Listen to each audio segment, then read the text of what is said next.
because of not wanting to upset certain people in their constituencies. Yes. That's one of the reasons. But unfortunately, a minority of people in the country, and those are the people that they're pandering to, and that is what is entirely wrong. People are getting really angry about this. Absolutely. More angry than they were yesterday. That vote today, and again, everyone, including people, playing politics. This it's bound to come up at PMQs as well. We'll be talking about this more. Again, I love the fact it's all about Jess Phillips now. Yeah. Always all about Jess Phillips. She's such a great woman. It's so unfair that she's been I mean, some of the names. stuff Elon Musk said was outrageous. It was. Yeah, it was. But, not as outrageous as what happened. Yeah. We'll see you after this. Okay.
Across the UK, on DAB+, on YouTube, on the app, on your mobile, the home of common sense.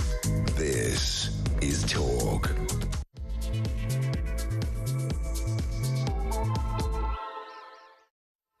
A very, very good morning to you. This is Talk, the home of common sense, with me, Julia Hartley-Brewer. Very much appreciate you joining me. Lots and lots, as always, to talk about today. Whether you are listening on DAB+ radio or on your smart speaker, watching on YouTube or on your connected device, it is absolutely fabulous to have you on board. Also delighted to say that Benedict Spence joins me as Conservative commentator. Very much appreciate you joining us here on a Wednesday morning. Lots to talk about, including, of course, this crucially, this vote that's going to be happening later today. Labour MP is going to be whipped to vote against the new national inquiry into grooming gangs. The Conservative leader, Kemi Badenoch, is forcing that vote on a national inquiry in an amendment to the Children's Wellbeing in Schools Bill. Of course, if Labour vote against it, it falls, no question at all. But, of course, then technically the whole bill would fall if they did vote on it. So we're going to talk about that, what's going to happen there. Also, the NHS very much in the news, as more than a dozen hospitals have declared critical incidents as the flu outbreak worsens. Health leaders are warning that the NHS is facing exceptionally high demand. It's January, it always does, with the number of cases already around double last year's peak. Health Secretary Wes Streeting says he is ashamed of how some patients are being treated. Plus, we're going to talk more about what Donald Trump had to say in a remarkably lengthy press conference and question and answer session at his Mar-a-Lago home yesterday when he called on NATO members to spend 5% of their GDP on defence and refused to rule out using military force to acquire both Greenland and reacquire the Panama Canal. Extraordinary, extraordinary words. We'll talk about all of that. Plus, free gear, as Keir Starmer has again accepted more free football tickets. Apparently, last month he accepted another £1,000 worth of Arsenal tickets and corporate hospitality. I mean, does the guy never get the message? All that coming up, plenty more besides. We're not going to lead on the California wildfires, which for some reason major media outlets in this country seem to think is absolutely the only concern of a nation right now. Oh, I'm so worried about some celebrities and rich people with lovely houses in California having to leave their homes because of wildfires, which, by the way, aren't caused by climate change. Just a small note. We'll be talking to a guest about that a little bit later on, but goodness me, the fuss people are making about that. I do want to put the question I want to ask you today. We've talked for 2 days about the grooming scandals, the rape gang scandal, and I'm very, very, very happy to continue to take your calls on that if you want to get in touch about this vote that the Tories are pushing. It's bound to come up at P&Qs, but the Tories pushing this vote, basically adding to an already existing bill in the second reading, basically insisting that there should be a public national inquiry into the grooming scandal. Labour are going to whip their MPs against it, but if you want to get in touch on that, is it playing politics? Is not? I'd love to hear from you. But I also want to hear from you on the issue of the NHS. Again, a massive, massive issue for an awful lot of people in this country. The Health Secretary, Wes Streeting, says he is ashamed as patients face 2-day waits at hospital A&Es across the country amid the growing winter flu crisis. Want to know what your reaction is to that? Do give us a call on 0344 499 1000. You can text on 87222. You can send us a message on X at talkTV. Calls, of course, as usual, charged at the national rate. Text costs one standard network rate message. Do get in touch on any of the stories we're talking about, but particularly interested in hearing from you on the NHS this morning. Benedict Spence, I say welcome once again. I do want to talk to you first, though, about this vote about the grooming gang inquiry. Is this Tories playing party politics with this, or is it Labour playing party politics with this? Or, I don't know, is it just Elon Musk? It's a bit of all of these things, frankly, because, you know, we can't get away from the fact that actually a lot of this happened on the Tories' watch. It's all very well them now coming out, now that Elon Musk has started talking about it, saying, oh, isn't it disgraceful? But as with so many things with the Conservatives, you can sort of very happily sit there and go, yes, it is disgraceful, and you were in power for how long? And this was known about when? Come on, you know, nobody's taking that seriously. But again... the Tories saying, oh, well, you know, but the last inquiry, the J inquiry, didn't really do enough. Well, yeah. Whose inquiry was that? Yes, exactly. But again, Labour sort of, you know, battening down the hatches, whipping MPs not to vote for an inquiry. Keir Starmer coming out and saying that it's being spread by sort of far-right agitators. This is incredibly bad politics. And, you know, to sort of sit there and say to Labour MPs, look, I don't really care how you feel about the rape and abuse and torture and, in some cases, murder of young, vulnerable girls. You're going to vote against looking into this. I mean, just what was going through the mind? This is the thing. I mean, you can absolutely see the Tories, the memes on social media. This is going to be brought up, you know, the next elections, or the local elections even, in the what they reckon 50-plus towns and cities across the country where people suspect that this is going on a grand scale, and still going on, by the way. It's not something that happened in the past. This isn't like the sort of a care home scandal from the past. This is going on right now as well. It's not a good look. I was in two minds about whether there should be an independent inquiry on the basis that they cost a lot of money, they take an awful lot of time. Are we going to learn anything new? But actually, you know, with the whistleblowers and many of the victims saying they do need one, when you realise how little it has been looked into, you cannot possibly have local inquiries. Also, how can you have 50 towns doing local inquiries? It's local authorities, local police, local bosses who've basically blocked the prosecution of these grooming gangs, these rape gangs in the first place. So, of course, it needs to be someone who's come from outside. But but also, the fact that a 7-year inquiry into all manner of child abuse, including in the church, in care homes, that they spent 10 days on the grooming gangs. That's not an inquiry into grooming gangs. Of course it's not. This is, and it's happening, it's alleged to have happened on a scale that is unfathomable, I think, to most people. That's what's causing a lot of the anger, is that, it was bad enough when they thought, it might just be 3 or 4 towns in isolation, but 50 potentially? Yeah. I mean, that's just, it's mind-blowing. And to then sort of say, well, that doesn't necessarily, come on, we have inquiries for all sorts of things. This is child rape. Yeah, exactly. But also, and it was fascinating yesterday to watch the Shadow Home Secretary, Chris Philp. OK, to be fair, he was a Home Office Minister in the last government. So, I mean, again, they've all got, guilt on their hands in terms of failure to get anything done. But these things do fundamentally come down to Prime Ministers getting... These aren't announced by junior ministers. Jess Phillips doesn't decide whether or not there's an inquiry into grooming scandals, and neither does Chris Philp. But the reality is, he stood up in Parliament yesterday and said it is not far right to say that you want to have a full inquiry of the grooming gang scandal, and he was booed by Labour MPs. Of course he was. Not a good look. Of course he was. But not a good look. But that's because many Labour MPs fundamentally they take the attitude that community relations in a multicultural society is more important than looking into these things.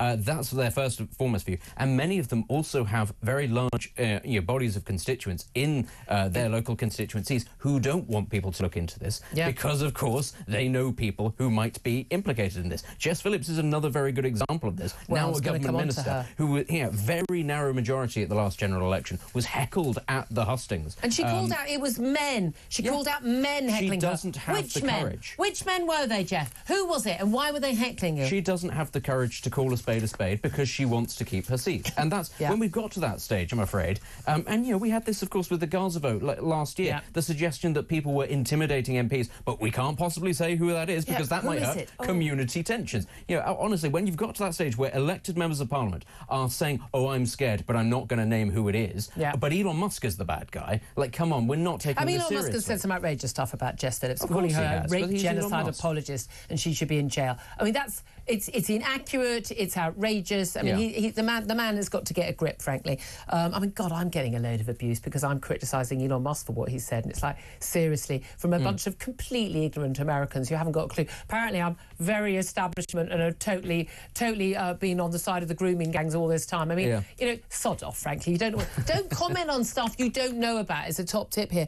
But I mean, I have to say, lots of interviews with Jess Phillips from the Beth Rigbys and the Victoria Derbyshires and the usual sort of hand wringing. Oh, a woman Labour MP has faced death threats abuse. Now look, it is no one should get death threats. No one should face abuse. No one in elected office should ever, or running for elected office should ever be criticised or being criticised. They should absolutely be criticised, but threatened and intimidated in any way at all. And there have been arrests made. But again, and she did say, I mean, to credit, she did say that the few days of madness that she's had is nothing compared to the decades sat in police stations with girls bleeding from a battering they've taken from a grooming gang. So I'll put on my big girl pants and just suck it up. But at the end of the day, the government isn't doing enough. The last government didn't do enough. No government's done enough. And the Tories have been, I think, just as bad over the years. Perhaps not under Kemi Badenoch, perhaps not, and people like Robert Jenrick speaking out, but they've been just as bad over the years, saying, we think there's a bit of a problem, and not actually doing anything about it. At the end of the day,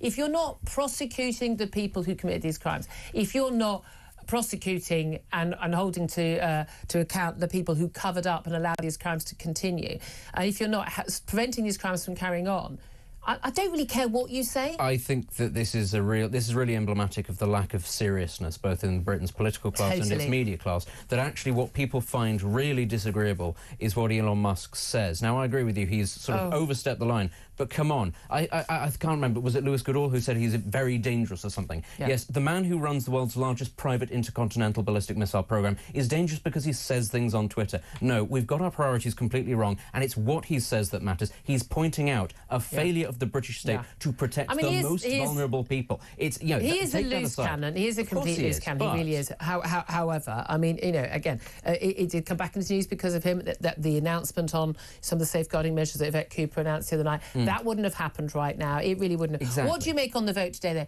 do you think Labour are going to vote against it? Tories are going to. Both sides are going to whip. We're for or against. Who do you think is going to come out of this looking worse, such as the politics matter over and above, which of course it doesn't, the safety of young girls? The government is going to whip its MPs to vote against. And so they will vote against, and they will be the ones that come out looking worse. Because how on earth can you morally sit there and say that your feelings on the abuse of children are secondary to the interests of the government? I'm sorry, no. Yeah. Government exists to uphold laws and to protect your rights and your security. That means national security, it means policing. Yeah. If you're failing to protect the most vulnerable, you have failed as a government. Can we also just linked to this? People talk about the genocide.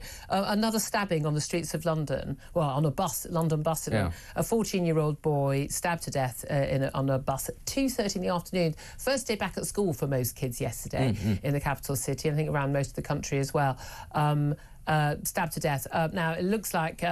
Again, looks like it's one of those gang things. It turns out he's a rapper. He raps about knives and guns and, miming the trigger pulling and, another one of the, you can go, it's wrong uns killing wrong uns, broad daylight, on public transport.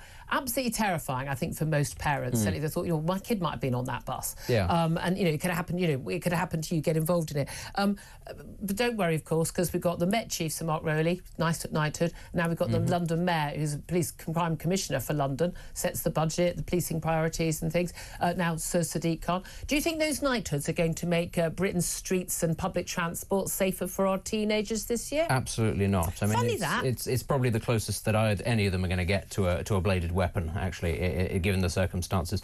There's a real lack of sort of hands-on approach to this. I mean, look, I know you and I disagree on the severity of the punishment for this sort of thing, but I don't think it's going to cut through until a knife means life. And I do mean carrying that. And I do mean a couple of young boys will have to go to prison for a very long time for the rest of them to get the message. Look, they're not scared of prison. They're scared of the other kid with a knife. I'm sorry. They will be when it's their classmates getting dragged off and taken to prison and they suddenly realise what the severity of this is. But it is interesting, isn't it, when the Southport riots, the reaction to that was all about, you have to show, instantly you've got to be very, very clear with your, we're showing, tough crime, tough criminal action, but not when it comes to knife crime. I mean, the number of teenagers killed on Britain's streets, particularly in London. I have to say, if you picture who you think the victim looks, what the victim looks like, and you picture in your head what you think, we haven't got a suspect yet, who the suspect looks like, you're probably right. I mean, I'm just saying it. If you're picturing it, not allowed to say it, but statistically, if you look at the pictures and you make a guess, you'll be right. The same week that the riots erupted in the aftermath of Southport, there was a running battle between gangs in Southend with machetes, between groups of boys with machetes, and that's the real sort of juxtaposition in this country. People, can be punished in many cases rightly for anger, for in response to an act that happened somewhere, but people can arm themselves and fight in the street on CCTV daylight. And the authorities can go, well, we got choices of what we can go after, and we're going to go after this group, not that one. Well, there was a Hurty tweet we need to go and attend. Absolutely. This thing, there is a real sense, and I don't think it's made up in people's heads, that our streets are not safe. Our streets are not safe. They really do not feel safe. There are certainly places where I say to my daughter, I don't want you, even near we live in a nice area, don't walk past that school or, the King's Road. Ooh. Can't be do going not down live there. anywhere near fancy schmancy places like that. Let's talk about the A&E though, because you might think you're safe in hospital. Apparently not, because you won't get treated. We are looking at 2-day waits, 50-hour waits in more than 9 hospitals across the country. We've had emergencies declared, the usual winter crisis declared in more than 12 hospitals. At Liverpool saw the first one we've heard announced. Apparently fewer than most years. Yay, well done, everybody. Wes Streeting, the Health Secretary, has said he's ashamed of how some patients are treated in the NHS. Now, I've got family members, I mentioned before, a family member who had a broken pelvis, was on a corridor for more than corridor trolley for more than 24 hours. He's 6'5". That was not a fun experience. And that was in the middle of the summer, by the way. So, we go from winter crisis to winter crisis for decades. Yeah. Now we go from winter crisis to spring crisis, summer crisis, autumn crisis, winter crisis, back again. Now we're told we need to be worried about this new, not as new, it's another one of those viruses, HMPV virus. I've got to be honest, I don't have time for another pandemic. I'm busy, I've got stuff to do, I've got places to be, but it's spreading in China, concern there. But people say, there's pictures of these wards in China looking like they're overcrowded. You think, that just looks like my local A&E on a Saturday night. I don't know what the issue is. Should Wes Streeting be ashamed of how some patients are treated? I mean, of course he should. He's the health secretary, and this is his remit. I wouldn't necessarily say it's his fault. I don't think he's been in place long enough for this to be considered his fault, and this has been growing for a long time. When will it be his fault? I think, well, this is the thing. I think give it a year or two, and if there's not been sort of tangible progress, because it's unforgivable that actually every year there is a winter crisis, and, oh, we didn't see this coming, please don't go outside. There's this thing called flu that none of us have ever heard about before, and it really affects old people, and so does the temperature. Who could have possibly foreseen this? You know, the inability to sort of intercept this, and also to make sure that there are enough staff, you know, the inability to spot, oh, this is the time of the year when most people take time off. We might want to try and incentivize people not take time off. This is like bank tellers taking lunch breaks between sort of 12 and 2. It's like, no, that's when people, I mean, if you have a bank that's open near you, I mean, probably, I'm thinking 10 years ago now, it's like, you know, when I waitressed, funnily enough, we didn't take our dinner break, you know, between the hours of 6 and 9. Yeah. Funnily enough. I mean, it's when other people are... But that's the thing. Well, you know, I'm really sorry if you work in healthcare. We're really not sure we want you to be off for a lot of December and January. Yeah, there should be rules about it, actually, that people don't take time off. And as much as people might go, well, that's desperately unfair, I'm sorry, you chose to become a medic, and you chose to become a medic because it's well paid and there's a lot of prestige behind it. You know, there are some trade-offs that come with that. Yeah. But, you know, on the question of staffing, it will take a bit of time for that to filter through, because this country doesn't actually train enough medics and it doesn't retain enough medics. It's a conscious decision. Yeah, it's a conscious decision, even though we have more than enough resources and we have more than enough talent. But don't worry, we're training lots of people from China and India and Nigeria. We have more Ghanaians working in the NHS than there are Ghanaian medics working in Ghana, because we just think, oh, that's fine, you can just strip mine third world countries because they'll work for less. I'm sure that's a sustainable method. I mean, my question to you today specifically is about the Health Secretary saying he's ashamed as patients face 2-day waits in hospital A&Es across the country amid the growing winter flu crisis. What's the reaction? Is it, well, same old, same old? Should he be ashamed? When do you think that it will actually be Labour's responsibility that we've got failing health service? You know, or is it going to be like always, well, Tories, you know, austerity, blah, blah, blah. I want to hear from you, your experiences. I want to hear from you if you work in the NHS, if you had any experience recently. Do get in touch, or maybe just feel like, you know, again, I'm just, you know, I'd love to hear about your thoughts about this virus, and should we be concerned? Because, oh my God, the media are ramping up to get themselves, you know, oh, let's demand some more lockdowns. You know that's what's coming. They're desperate for it. They all loved it. Honestly, the political journalists absolutely loved not having to go into the Commons and getting shouted out by bosses. They got to stay at home all day in their lovely homes.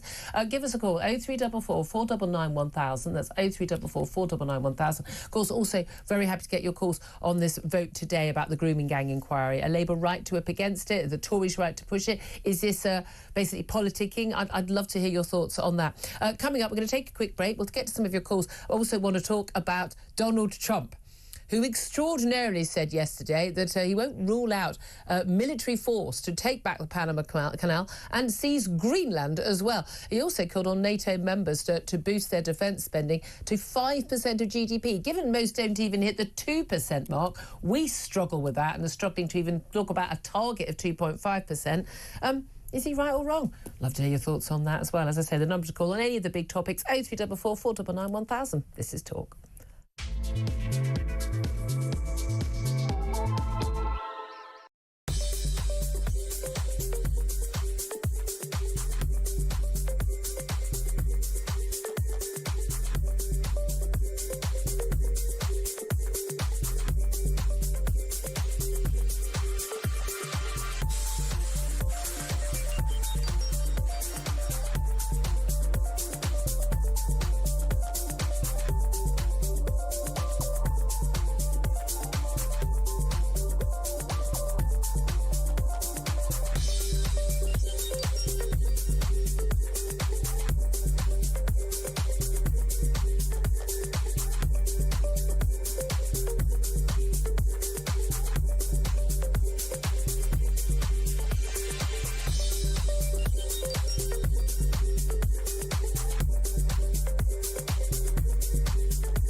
Because we know in this country that for many, many years, and hopefully this is going away, the moment that finger pointed and you're accused of being racist, it is like being called a witch 300 years ago. The more you say, the more guilty you are.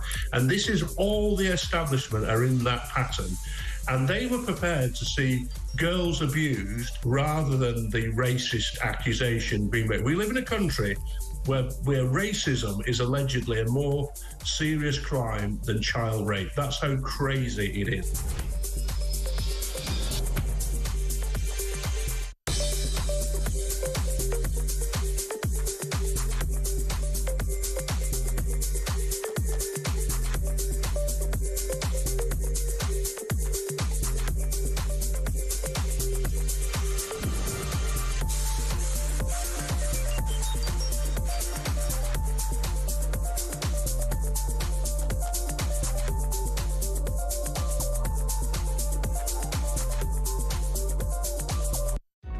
Across the UK, on DAB+, on YouTube, on the app, on your mobile, the home of common sense.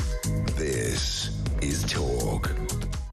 Very good morning to you. This is Talk, the home of common sense. We'll take some of your calls and messages coming in about the NHS. Don't forget, do get in touch, of course, about any of the topics we're talking about today, including the grooming gang inquiry vote today.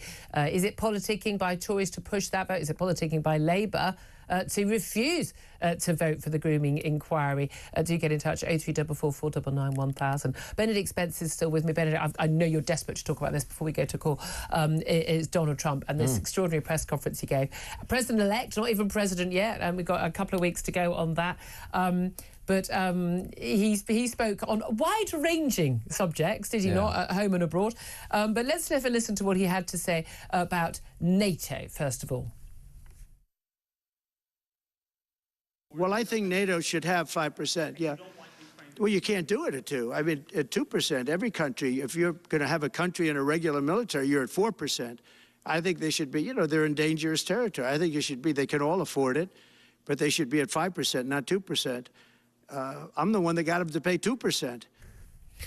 Well, I mean, he's quite right that countries in NATO need to up their military spending. I'm never sure why everyone thinks that we should just go, oh, we'll just carry on spending what we want to spend on the NHS or other things, green nonsense, but we'll expect American taxpayers to fund our defences. Yeah, but there is an ulterior motive to this, which is that most NATO countries, the bulk of their defence spending actually goes to American arms companies. Yeah. So when he says, I want you to spend X amount of money, what he's saying is, I would like you to give me more money. And that's actually why a lot of NATO countries decide not to spend as much, because they look at it as a subsidy for the US military, which of course, it has better deals with all of these companies, which it then. Well, if we had better military ourselves, which had better defence, military, procurement and indeed which we don't. Industry. Well, we should. Well, the problem with that is, of course, then you've got different countries' arms industries competing with each other, whereas the United States doesn't have to compete with itself. So they have special legislation, which means that a company in Arkansas has to get a certain amount of defence contracts, and another one in Idaho does, whereas a Polish one has to compete with an Italian one, and that's where the problems lie. It makes much more sense to then buy from the US because it's subsidised by Congress. Also, but that money it does work. Well, no, actually, we're quite good. This is the sad thing, is that German, Polish, Italian, oddly enough, military engineering is pretty good. British military engineering is quite good. We just don't buy very much. But he is certainly right that we need to be spending more than 2%. And lots of countries in NATO still don't even hit the 2%. When he was president before, he talked about this, and people go, ha, ha, ha. Oh, well, then Ukraine happened. Yeah. How's that working out for you, Germany and other countries? Very interesting. Any country that actually has a border with Russia, they've been very, very, very clear, haven't they, about spending more than 2%. Germany doesn't have a border anymore. We have a target, apparently, for the Tories had announced and Labour are talking about, of getting to 2.5%. I mean, about 0.5% of ours, percentage of GDP on defence is on pensions and things, which are very important, but in no way help our fighting forces out right now. I'm of the view that we are going to end up spending 5%, whether we like it or not. Probably better to do it now and get our money's worth now rather than doing it in a blind panic in 4 years' time. Yeah, and the thing is, a lot of our equipment is out of date, and we've seen this with the Trident.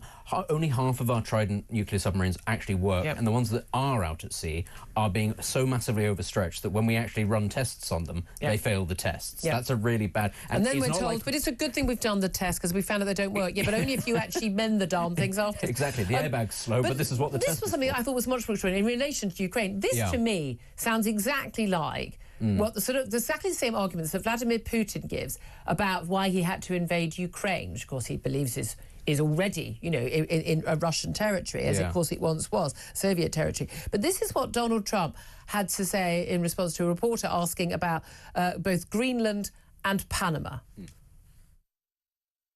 Can you assure the world that as you try to get control of these areas, you are not going to use military or economic coercion? No. And can you tell us a little bit about what your plan is?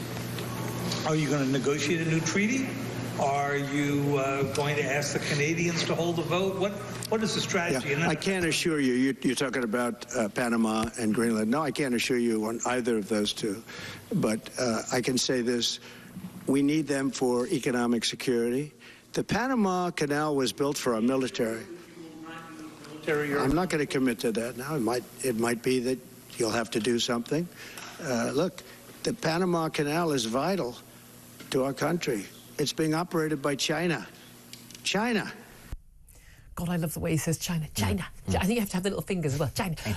But I mean, this is extraordinary. I mean, I think he actually thinks that Greenland is as big as it looks on those flat maps. It's not. It's about the size of Algeria. I looked up. It's like, what's the country it's closest? It looks like it's the size of Africa. It's not. It's the size of just one country in Africa.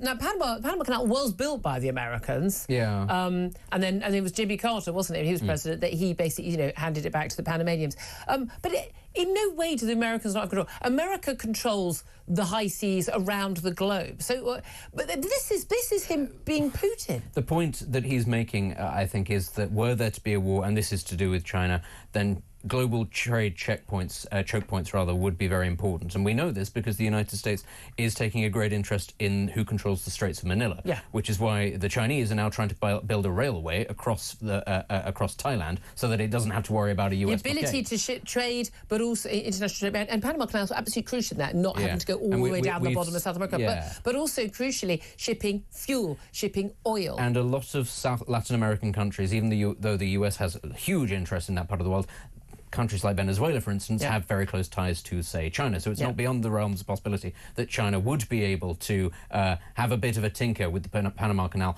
were a conflict to break out. Greenland, though, I actually think is much more interesting. Do you know what Greenland has? Well, it's fossil fuels underneath. Not fossil fuels. No? Some of the world's largest uranium deposits. Ah. Yeah, huge amounts of uranium deposits, which the Danish government has only recently, because of course it's very difficult legal setup between Greenland and Denmark, who actually has control. And there's a massive independence movement, ironically, in Greenland. It has huge amounts of not just fossil fuels, but some of the world's largest uranium deposits, but very difficult to get to, except, of course, global warming is going to make it really easy to get to. But also rare earth minerals. The largest deposits in the world are in China, not controlled by China. But it's the idea and the the second largest are in Greenland. But the idea the Americans are saying, well, we want it.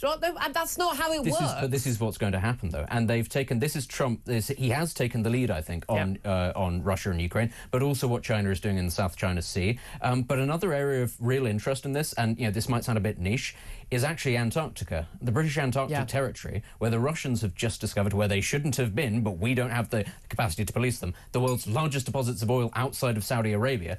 A lot of stuff is in Antarctica, and the US and China and Russia and all of these countries are taking a real interest at the exact moment that Britain has decided we're going to start giving away things like the Chagos Islands. Don't make it worse. Don't make it worse. For the love of God, don't make it worse.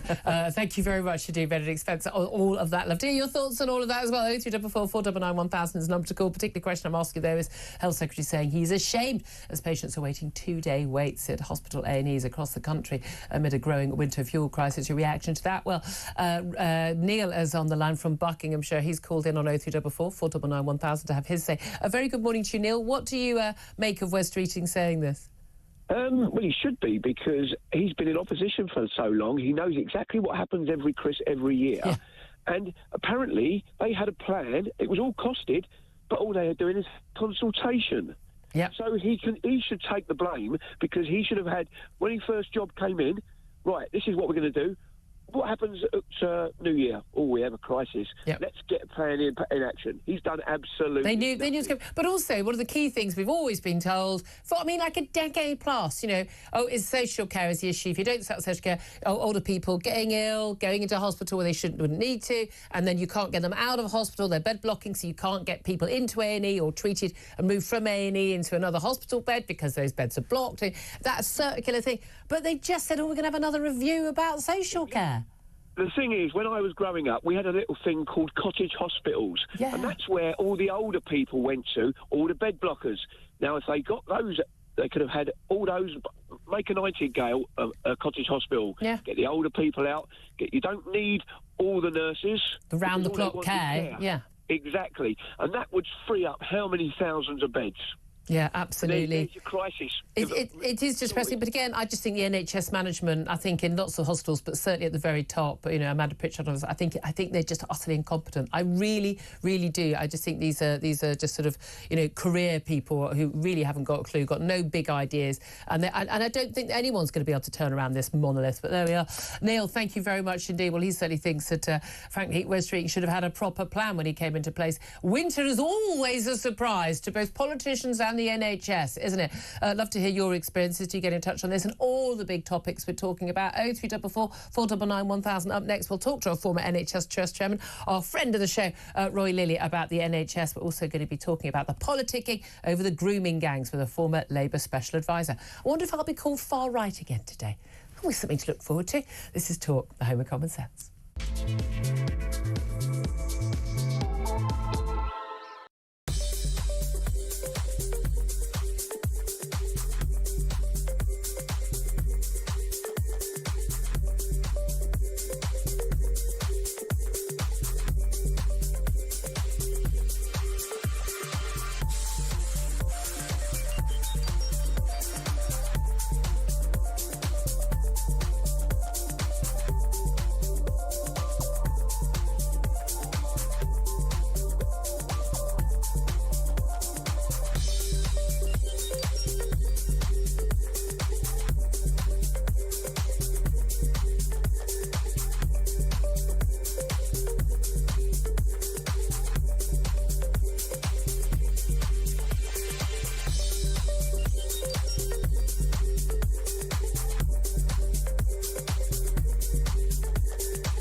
Across the UK, on DAB+, on YouTube, on the app, on your mobile, the home of common sense.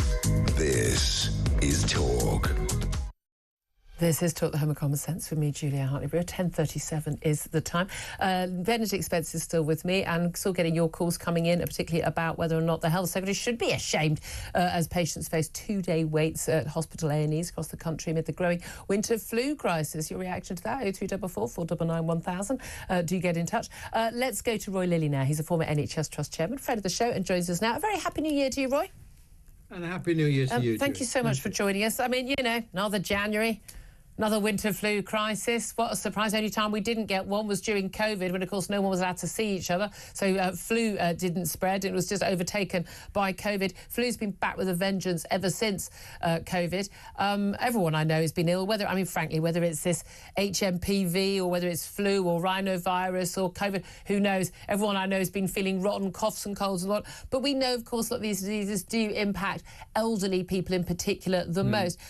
When the Health Secretary says he's ashamed that patients are waiting such long time at hospital A&Es, and it's more than a dozen hospitals, should he be? Well, they've been in office for about 6 months, haven't they, really? They've had 14 years to get ready for office. I mean, in fairness, I suppose in reality, they've had 3 or 4 years to develop current and meaningful plans for the future of the NHS. And I must say that I was surprised that they're going to take until the spring to develop a plan for the NHS, and then there's going to be a whole load of consultation and mucking about. Then it's got to be funded, so it's got to be plugged into the next financial cycle. So, yes, I mean, frankly... that was just government speak for it's not happening for a while. Yeah, exactly. I mean, and they just kind of kicked it in the long grass because they didn't know what to do. I mean, that's one side of the story. The other side of the story is the NHS has worked on its winter plan for this year back in June. I mean, it was published in July, circulated, consulted on, and signed, sealed, and delivered. So people were ready for it. What has happened? That I think has caught everybody unawares is that we've got now the confluence of novavirus, which can be very dangerous in vulnerable people. We've had the COVID, which is still very virulent and running around.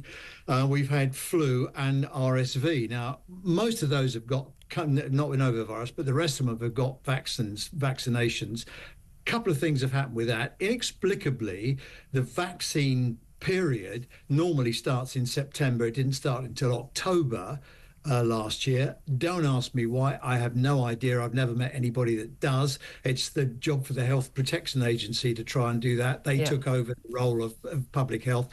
I mean, they're not a great organisation, I'm afraid, and they've come under a lot of criticism. So we've got that. Big chunk of people who normally get vaccines have been left out this year, the 50 to the 65s. And they're quite important, and they're important because if you're 50, you're likely to have an elderly relative. Your mum or dad's likely to be 70, and you're likely to be a granddad. And kids are super spreaders around this as well. So not vaccinating them, it's not that they can't cope with the flu or whatever. It's them spreading it. That's part of the problem. Now, does the flu vaccine prevent you from getting it? That's what we were told with COVID, and that wasn't the case. Yes. Or is it to prevent you from getting seriously ill with it? Well, all vaccinations work the same day. They prepare your body with antibodies so it knows what to expect. So if you do pick it up, sometimes you don't even know you've had it and you breeze through it. And other people, it just ameliorates the symptoms. And but that's not the same as. But again, that's if you got it but you don't know you've got it and you feel fine, just have a bit of a sniffle, you can still then pass it on to your elderly relatives. Only some of the antibodies. Yes, I mean it's a complex thing. The real thing that we don't do, I think, is and you won't want to hear this, but the way to deal with these infections is they're all mostly, apart from novavirus, they're mostly airborne, and they're transmitted through droplets, and you know what we should all lock down. Well, no, I'm not saying that, but what I am saying is there should have been greater emphasis on ventilating premises, which the government haven't done, and there should be some sensible advice on wearing masks in public transport and crowded places. Oh, for goodness sake, I've seen those mask lunatics. You know, as I do, this has been so well documented. The reasons why people were not advised to wear masks before, because it doesn't make a difference, because the droplets stay in the air. It's all, it's just a load of nonsense. It's an illusion. It is not the case that masks don't work. It's the case that there is no silver bullet. It's the case that there's silver buckshot, and there was a whole load of things you can do. I mean, the only public health messages that I've seen this year, perhaps you've seen different ones, is to wash your hands, which is important, certainly for novavirus. I think people should be doing that more often anyway. I was one decent thing that might have come out of the madness of the last few years is people washing their hands more. I get the train in and out of the office every day. My God. God, the state of some people, you know, sneezing into their hands and then holding onto the rail. It's absolutely disgusting. But look, all of those things are but listen, hasn't everyone forgotten common sense? Which is like, I've got some elderly relatives. I mean, you know, look, I'm a super spread. I work in an office with a load of young people. I've got a teenage daughter who knows everyone in North London. I've got 2 nephews at nursery school, age 3. I mean, if there is a bug going around the capital city, hello, Julia's going to catch it and I'm going to pass it on. But no, I don't go and see my elderly aunt when I've got a really bad cold or not, even just a cold. I don't even know. I don't test for what it is because I don't want to pass it on to her. That's just about people being sensible. And people used to know how to do this stuff before. Julia, people are not sensible, are they? That's the trouble. Well, then, you know. Well, listen, that's Darwin at work, isn't it? Look, how we can kind of postulate around what people should do and what they shouldn't do. The NHS can only work with what it can work with. It had a plan. It was fully funded. Nobody expected the confluence of 4 Nobody expected there was going to be a resurgence of various different bugs during winter. I mean, I expected it. No one expected when the winter plans were drawn up. Nobody expected that we would have the 4 very virulent infections running at the same time. But shouldn't the NHS plan? I mean, and again, it's like no one expects a particular terror attack, but you have plans in place to deal with it. Let me finish a sentence, please. Right, the NHS is running at about 90% plus occupancy all of the time. That's the problem. We don't have the capacity. You know, we've done all this before. You know, you do the comparisons with this health system and all the other health systems. You know, we don't have the capacity. So the NHS runs at the best of times well over 90% capacity. World Health Organization, the College of Emergency Medicine say it should be down around 80%. Right, it's not. So when you get something like this happening, you haven't got anywhere to put anybody. So they end up in a corridor or what have you. The idea is to keep the emergency things that people are declaring now. What happens is you stop everything else in the hospital, focus on the front door, sorting people out in A&E, and focus on the back door to get people home. Now, the front door bit works quite well. Getting people out is the difficult bit, because you mentioned it in the introduction to this piece, that social care is completely knackered. I mean, if you think the NHS is having a tough time, have a look at social care. There isn't a plan for social care. Streeting's now saying it's going to be 2028 before there's a sort of developed, mature plan to deal with social care. And in the meantime, the NHS is stuffed up with people. It can't cope. They're generally, most people with, you know, flu, novavirus, all the rest of it, adults, they sort of kind of struggle through. But if you're elderly, you've got diabetes, COPD, other frailties, it exacerbates what you've got. And so instead of, you know, getting someone with the flu coming in, you get someone with the flu with respiratory difficulties, their oxygen stats are down, you get your stats down, everything else goes wrong. I mean, people come in with very complicated medical problems, and then you run out of medical beds. When you run out of medical beds, what do? Well, you stack people, or you say, let's put them in surgical beds. If you put them in surgical beds, you have to cancel waiting lists. What's the big pressure, the big political pressure in the NHS? Waiting lists. So what do then? You stack them in the corridor. Then you put them in. I mean, there's a, I heard the other night that they've turned a boardroom into a ward in one hospital. So, you know, you've got, the NHS takes it on the chin for this, but it can only do with what it's got. It needs, you know, an investment over a period. It needs to sort out the issues of the capacity that it's got, and you just can't do it overnight. No, I know you can't do it overnight, but again, I think a lot of people expected Labour did, you know, have more of a plan than they appeared to have. Roy, we'll have to leave it there. I really appreciate you joining us. Roy Lilly, former NHS Trust Chairman. Benedict Spence, I mean, you know, Wes Streeting says he's ashamed, but, you know, he's only been in power 6 months. You can't turn around a juggernaut like the NHS in 6 months. But it does seem to me, well, but the NHS chief exec's not just been in for 6 months. She's useless. True, and I do think that it's going to require some very difficult decisions. I do think Labour will have the political capital to get away with that in the way that the Tories don't. But if we don't see actual progress this time next year, then I think it's fair enough to actually go in two-footed on Wes Streeting. As you say, he should have had a plan in place from the get-go. Let's stop being surprised that we get our load of viruses, but there we are. The time is 10:48. Up next, we're going to be talking to Paul Richards, former Labour Party Special Advisor, about whether or not it's the Tories or Labour who are playing politics with the victims of grooming gangs over this vote in the Commons later today. Love to hear your thoughts on that as well. Give us a call, 0344 499 1000. This is Talk.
Across the UK, on DAB+, on YouTube, on the app, on your mobile, the home of common sense. This is Talk. Very good morning to you. This is Talk, the home of common sense. 10:51 is the time. Let's talk right now to Paul Richards, former Labour Special Advisor, about the big vote going on in the House of Commons later today. Very good morning to you, Paul. Hello, Julia. How are you? Very well indeed. Thanks very much for joining us. Labour is going to whip their MPs to vote against a vote today, an amendment to the bill, the Children's Wellbeing and Schools Bill, going through Parliament, a very worthwhile bill in protecting children, which is being forced by Kemi Badenoch, the Tory leader, basically to bring in a national inquiry into the grooming and rape gangs across the country. Who's playing politics? Is Keir Starmer playing politics, or is Kemi Badenoch? Or no one? I think the Tories are playing politics with this because this is obviously a bill that's going through Parliament and being scrutinised in the normal way. And then this amendment has popped up in the last 48 hours as a stunt, really, Julia, just to try and put the government on the back foot, because Kemi Badenoch thinks that there's an argument to be made for a national inquiry, another national inquiry into grooming gangs. But of course, it was her government that set up the very wide-ranging investigation and inquiry a few years ago, which Suella Braverman, for example, as Home Secretary, welcomed. And what this government is saying is that there will be an inquiry. Of course, there should be, but it should be led locally.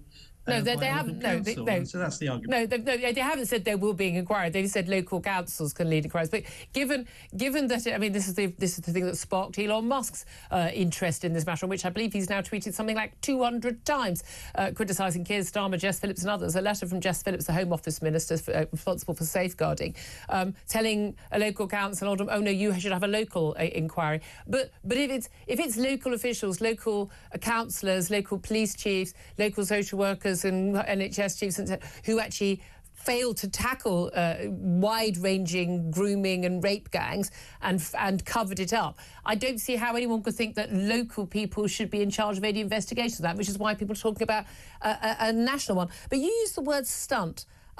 Is it a stunt to call for an inquiry into such a serious and widespread crime that has led to so much harm and even the deaths of some girls?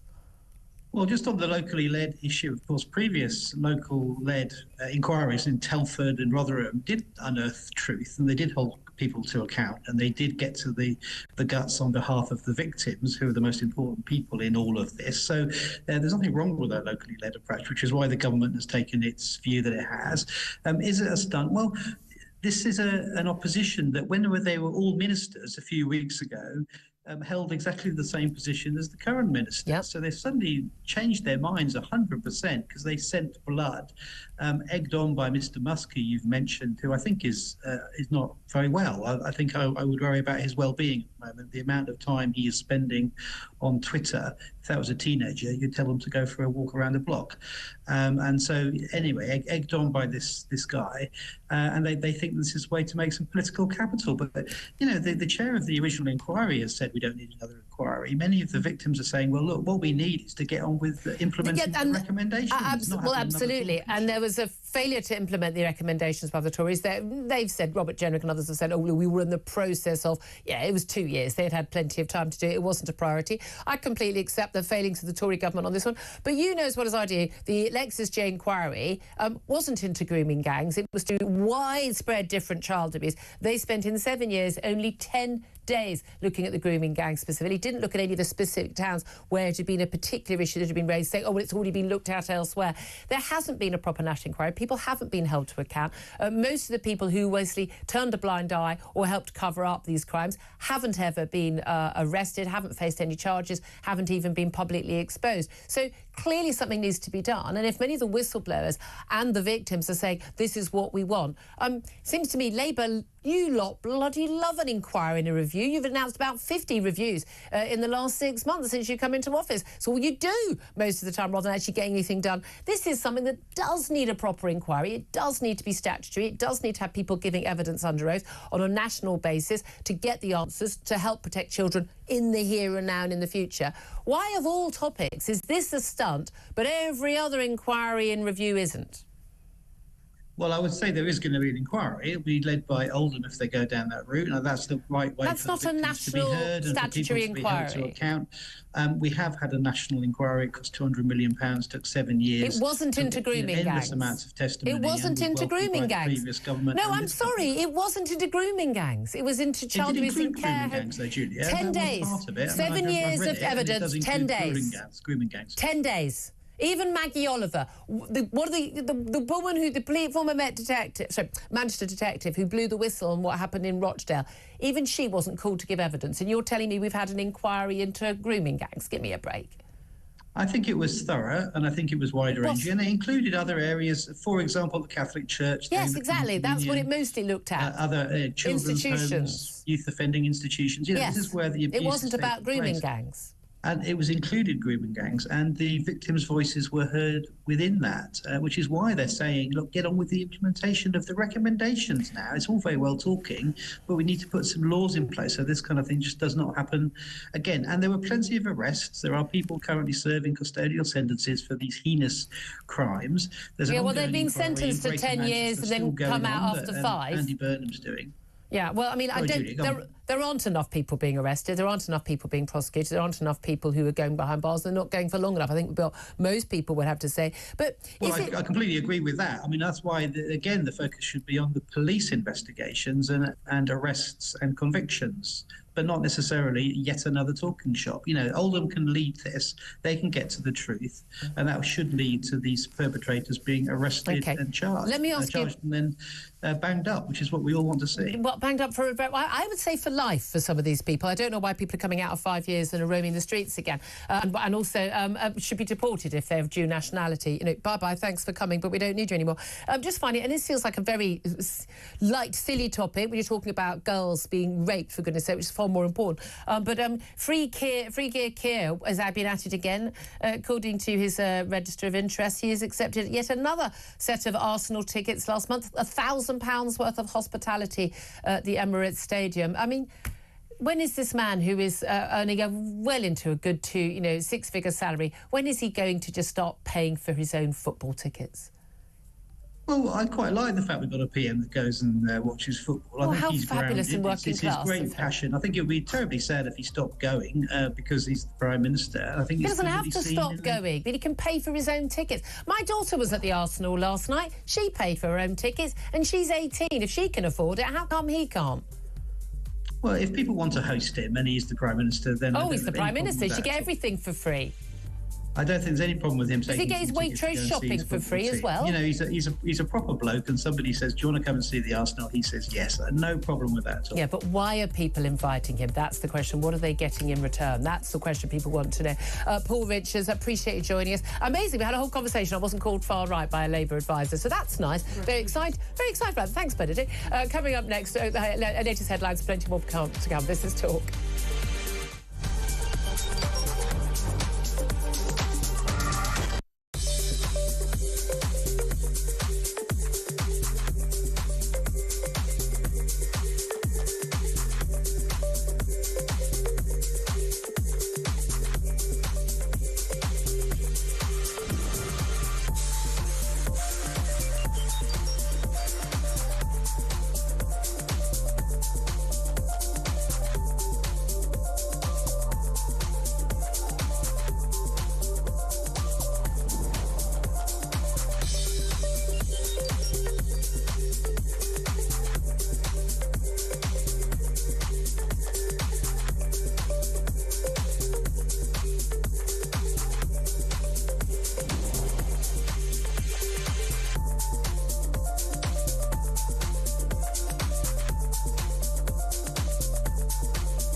Across the UK, on DAB+, on YouTube, on the app, on your mobile, the home of common sense. This is Talk.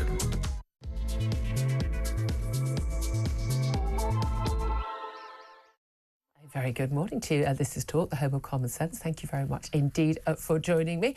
Lots to talk about today, as always, whether you're listening on DAB Plus radio or on your smart speaker, watching on YouTube or any connected device. It's great to have you on board. Great to hear from you on the phones as well. 0344 499 1000 is the number to call to get in touch. Lots of different topics I want you to get in touch with me about today. One, of course, that vote later on this afternoon in the House of Commons, where Tory MPs have added an amendment to another bill, basically calling for a national inquiry into the grooming gang and the rape gang. But we know that Labour are going to be whipped to vote against that. They're calling this a political stunt, playing politics. It's bound to come up at PMQs come midday. We'll be taking the highlights of that with Peter Cardwell just at about 12:30 today. You know, he watches, so we don't have to. But I'd love to hear your thoughts on that vote. Who is politicking on that? If anyone, I'd love to hear your thoughts on that. 0344 499 1000. Also asking your thoughts on the NHS. Talk about that a lot in the last hour. The Health Secretary, Wes Strating, says he is ashamed as patients face 2-day waits. 50-hour plus, some people, at hospital A&Es across the country. This amid a growing winter flu crisis, which, as always, along with the arrival of January every year, complete surprise to everyone working in the NHS and in the government, and the arrival of, as always, January bugs that cause people to go to hospital, also massive shock to the system. These people really need to stop reading horoscopes and start just looking at past evidence. I wonder if there are going to be lots of elderly people who get ill this January. Yes, there are. Why don't you plan for it and don't allow anyone to go on holiday in January? Does that seem unreasonable to you? Like, for instance, you know, you don't let all your staff go off on holiday if you run a restaurant just before Christmas because you've got Christmas parties. It seems to me this abject incompetence. But should the Health Secretary be ashamed? I want to know your reaction. 0344 499 1000. You can text the word talk and send your message to 87222. You can also get in touch on X at talkTV. Don't forget the calls are charged at the national rate. Text costs £1, standard network rate message. So we'll be talking about all of that. Also going to be talking about British Special Forces being accused of a deliberate policy of executing Afghan civilians who were unarmed, including children. This is an allegation from an officer from a rival unit. We'll talk to a former military man about that. Also, what Donald Trump had to say at that extraordinary press conference at Mar-a-Lago, refusing to rule out using military force to acquire Greenland, retake the Panama Canal, and also calling on all NATO members to spend at least 5% of their GDP on defence rather than the current requirement of 2%, which many of them are not even managing at all. And we'll be talking about Facebook, as the Meta chief, Mark Zuckerberg, has announced that Facebook is going to scrap its, as we know, highly politicised, now he admits it, fact-checking programme after Zuckerberg pledged to restore free expression on the social network. Well, that's nice of him, isn't it? We'll talk about that as well here at the Home of Common Sense. Lots of common sense, I expect, from our guest, Conservative commentator Benedict Spence, joining me today. You're not so sure about that, I thought you were going to leave with speaking of winter bugs. So actually, that's much nicer. You know, just the virus that you can't quite get rid of. There is that. Yeah, there is that. You can't change let's talk first of all about this political stunt that Labour is accused of, accusing Kemi Badenoch, the Tory leader, and indeed Robert Jenrick and the 17 remaining Tory MPs. Yes, exactly. I'll name that Tory MP in 8. Basically about this grooming gang inquiry. Is it a political stunt from Kemi Badenoch? I mean, the Labour got a fair point there. You lot were in office. You were in the cabinet, Kemi. And you didn't do anything about this and bringing in a new inquiry. So it's a bit rich to call for it now just because Elon Musk has said we should have one. It really is a sign that Kemi Badenoch is not really a leader. She is a follower. She is following a news agenda. She's even following the person who she beat in the leadership contest, and that Robert Jenrick is the one coming out most strongly about this. Yeah. But both of them are downstream of a man in the United States on Twitter, Elon Musk, who is the one that's sort of mainly driving this. And of course that's come. That literally has actually arrived because of a discussion on Twitter that Musk simply became aware of, where the subject of grooming gangs was brought up. That's literally where this has come from, the free expression of a public forum. But as you say, 14 years of Tory government, this was a well-known thing that it was happening, and there was simply not that sort of animus from the Conservatives, from Kemi Badenoch, or, to be fair, from Robert Jenrick at the time, to have that sort of inquiry. It's only now, downstream... Were they calling for it behind the scenes and nothing was happening? You know, I have a funny feeling they probably weren't. I would probably say that when it comes to institutional child rape, it is the sort of thing that morally you should feel you are able to break ranks and say publicly. I should think so. And look, Kemi Badenoch has been a very brave soul on a lot of these issues, on the woke issues, and speaking out, and often against, we understand, you know, the advice that she was given, you know, and cabinet collective responsibility and the like. So I've been very impressed with her on that front. I think that's why a lot of Tory members wanted to vote for her. Jenrick, I mean, we were discussing a lot on the show yesterday what Robert Jenrick had to say about, you know, we're importing these sort of alien cultures where people have a medieval attitude towards women. I mean, you know, I'm so glad that mainstream politicians are saying this stuff out loud now. I mean, Chris Philp, the Shadow Home Secretary, was booed in Parliament. I mean, extraordinary. He was booed when he said, you know, it's not politicking, it's not a stunt to actually, you know, call for, you know, and it's not far right, he said, to call for an inquiry. Yeah, but again, can I be honest about this? Like, how long have they known that people like this are coming to the UK? It is not a surprise. Most of it happened under If anybody has Tories. been to Pakistan or Algeria or many other parts of the world, you will see, and it's not actually just women, they have pretty backwards attitudes towards lots of things. You know, Jews, for instance. You know, gay people, exactly. non-Muslims. Yeah, now, it's not even just Muslim countries as well. You go to Latin America and you ask, you know, a lot of people, what are your thoughts on homosexuals? It's not exactly positive. And then when they go to the United States... Has anyone been to Africa or asked people about that? Well, talk to them about witchcraft in parts of Kenya. They still think it's a thing. You know Pakistan very well, don't you? You've done a lot of work in Pakistan. This is one of the things that really slightly irritates me about the whole conversation about grooming gangs is nobody's prepared to talk about it and then suddenly it's just Pakistanis. Pakistan is not just a country where everybody speaks the same language and they're all from the same ethnic group. Actually, there's one group that's massively overrepresented when it comes to these cases of child sex abuse, and that tends to be from people from Kashmir. So, you know, you're tarring people from, I don't know, Lahore. Is that a particularly or poor part? Well, it's not a particularly great part, you know, in as much as there are particularly great parts in Pakistan. But, you know, you try and, you know, tar a Balochi or a Pashto with the same brush. They're not even the same cultures. They don't speak the same languages. And I have to say, it's a real reflection of the multicultural brigade. Britain is open and we tolerate all cultures. They wouldn't know that. They don't know the difference between these things. You try and ask them about, you know, details about life in Poland. They don't know these things. There is a complete lack of interest. There is just this sort of assumption that you can open the doors, invite everybody in, and within a couple of hours they'll be just like us because really everybody's a liberal. That's what they're fundamentally just waiting to be. Yeah, that's why they've come here. No, that isn't why they've come here. Yeah, that's interesting. And what do you make of Jess Phillips? You know, we've had, you know, horrible death threats to her. What Elon Musk wrote about her was absolutely appalling. She's not a rape genocide apologist who should be in jail. Also, anyone who uses the word genocide, unless you are talking about genocide, and no, it's not happening in Gaza either, is an idiot and really needs to stop doing it. That word should be... There are words that need to be used very specifically, like, in my view, far right, genocide, racist.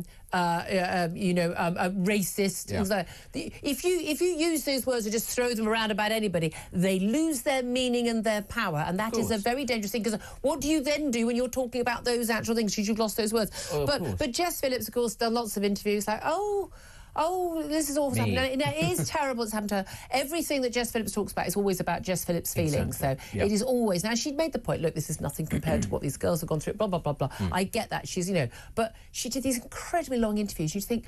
I was watching one of them with my husband last night, and he was going, she's been on air for 10 minutes. She hasn't said anything. Well, I did joke that this was Elon Musk. The worst thing that Elon Musk has actually done is give her an opportunity to talk about herself. And I know that's slightly mean, but at the same time, it's also true. As you say, she did point out that, yes, lots of people have suffered disproportionately. But it's not just Jess Phillips, actually, to be fair. It's people platforming her and asking her questions specifically about how do you feel? How has this affected you? Rather than, what is it you're doing, Minister? What is it that you're actually doing to improve the lives of these people? Why is what Elon Musk says unfair about you? Yeah, but that's a particular issue, genuinely. It's a particular issue with women journalists asking women ministers, particularly Labour ministers. Everything is always, and how do you feel about being Chancellor? How do you feel about, walking into number 10? Yeah. How do you feel? It's always, how do you feel? And here's the breakdown. Ladies, get a grip. They are also, whatever their background, they are now all middle class and very successful. And the Jess Phillips has always been like, this is the biggest lie. Jess Phillips, she's all blimey. She's absolutely plays this whole working class. I don't know about these people. people, I don't know their backgrounds, but yes, Jess Phillips. But the point is, we're talking now about the feelings of middle-class, highly successful media and Politico women. Once again, we are ignoring and abandoning the working class. By the way, girls. these are all the people who also lost their minds over Me Too, and some director or A-list actor in Hollywood, touching someone's behind, and isn't it wonderful? Everyone's turned up at the Golden Globes wearing black dresses to make a point. I'm sorry, these people are idiots. They really are. Again, people don't care about white working class girls. We know that. How do we know that? Because they haven't done anything to protect white working class girls. And you read some of the testimony. That's the giveaway. You read some of the testimony in the court notes, and you can see the disdain with which they are treated as if they are a lesser category of person. Actually, the way that they were treated by law enforcement, by social workers, and again, it all goes. For me, the Labour movement was set up for the urban working class, for somebody to represent them. And once middle again... classes don't need to be represented. We're doing fine. And the party is now that of the multicultural and the established middle class. Once again, the urban working class, no one cares when they are the ones that suffer. They are expendable. Absolutely. Let's talk about A&E. In crisis, people waiting 2 days, 50 hours plus, even in some hospitals. The usual crisis. What a surprise. No one sees it coming. I mean, it's just getting tiring. And now we're told, and the West Street says he's ashamed of how some patients are treated in NHS. And now we're told also that Britain needs to be worried about this HMPV virus. No, I hadn't heard of it either. Hadn't heard of rhinovirus before. We were told about that a couple of years ago. But about this one spreading in China. I mean, I literally don't care anymore. I'm genuinely, I'm with Boris Johnson in those WhatsApps. Let the bodies pile high. I don't care anymore. We're going to have to accept that human beings get ill sometimes and some of them die. We're going to have to get to grips with this idea and learn to live with it, I'm afraid. I mean, sooner or later there will be an actual major pandemic for which there will need to be... they do come around every couple of centuries or so. But the main thing is... But we'll have one sooner than that, given the madness what they're doing in these... Oh, of course. But the main... I mean, we've had 8 almost reached that cusp in the last sort of 25 years. But...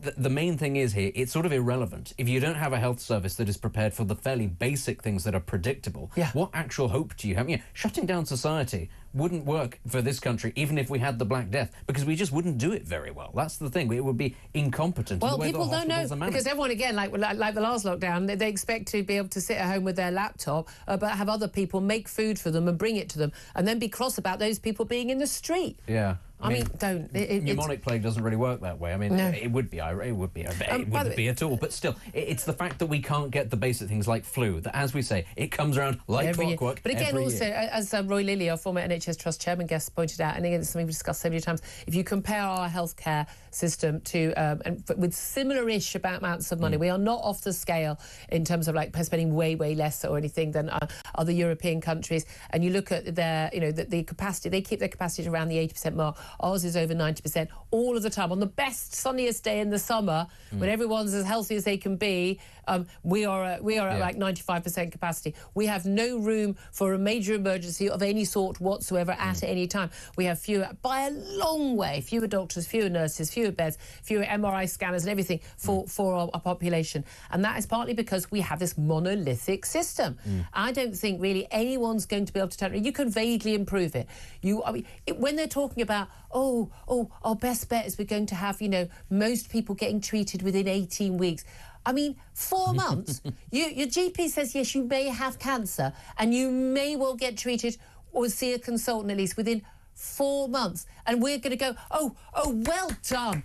First world country. Yeah. Well done. This should be a source of national shame. It's no wonder that nobody can see the crisis coming if you have to wait sort of 6 months for a glaucoma appointment. I mean, it's supposed to be a first world system. It's not. And it's not. And it's far behind. And it never will be. No, and it won't. And if nothing else, even with all the money in the best will, it won't be because of the demographic changes in this country. The older the population gets, the more strain there is on the system. You can't keep it going. Yeah, you old people. My parents, if you're watching or listening right now, you just sort it out. Can you just emigrate somewhere? Come on, yeah.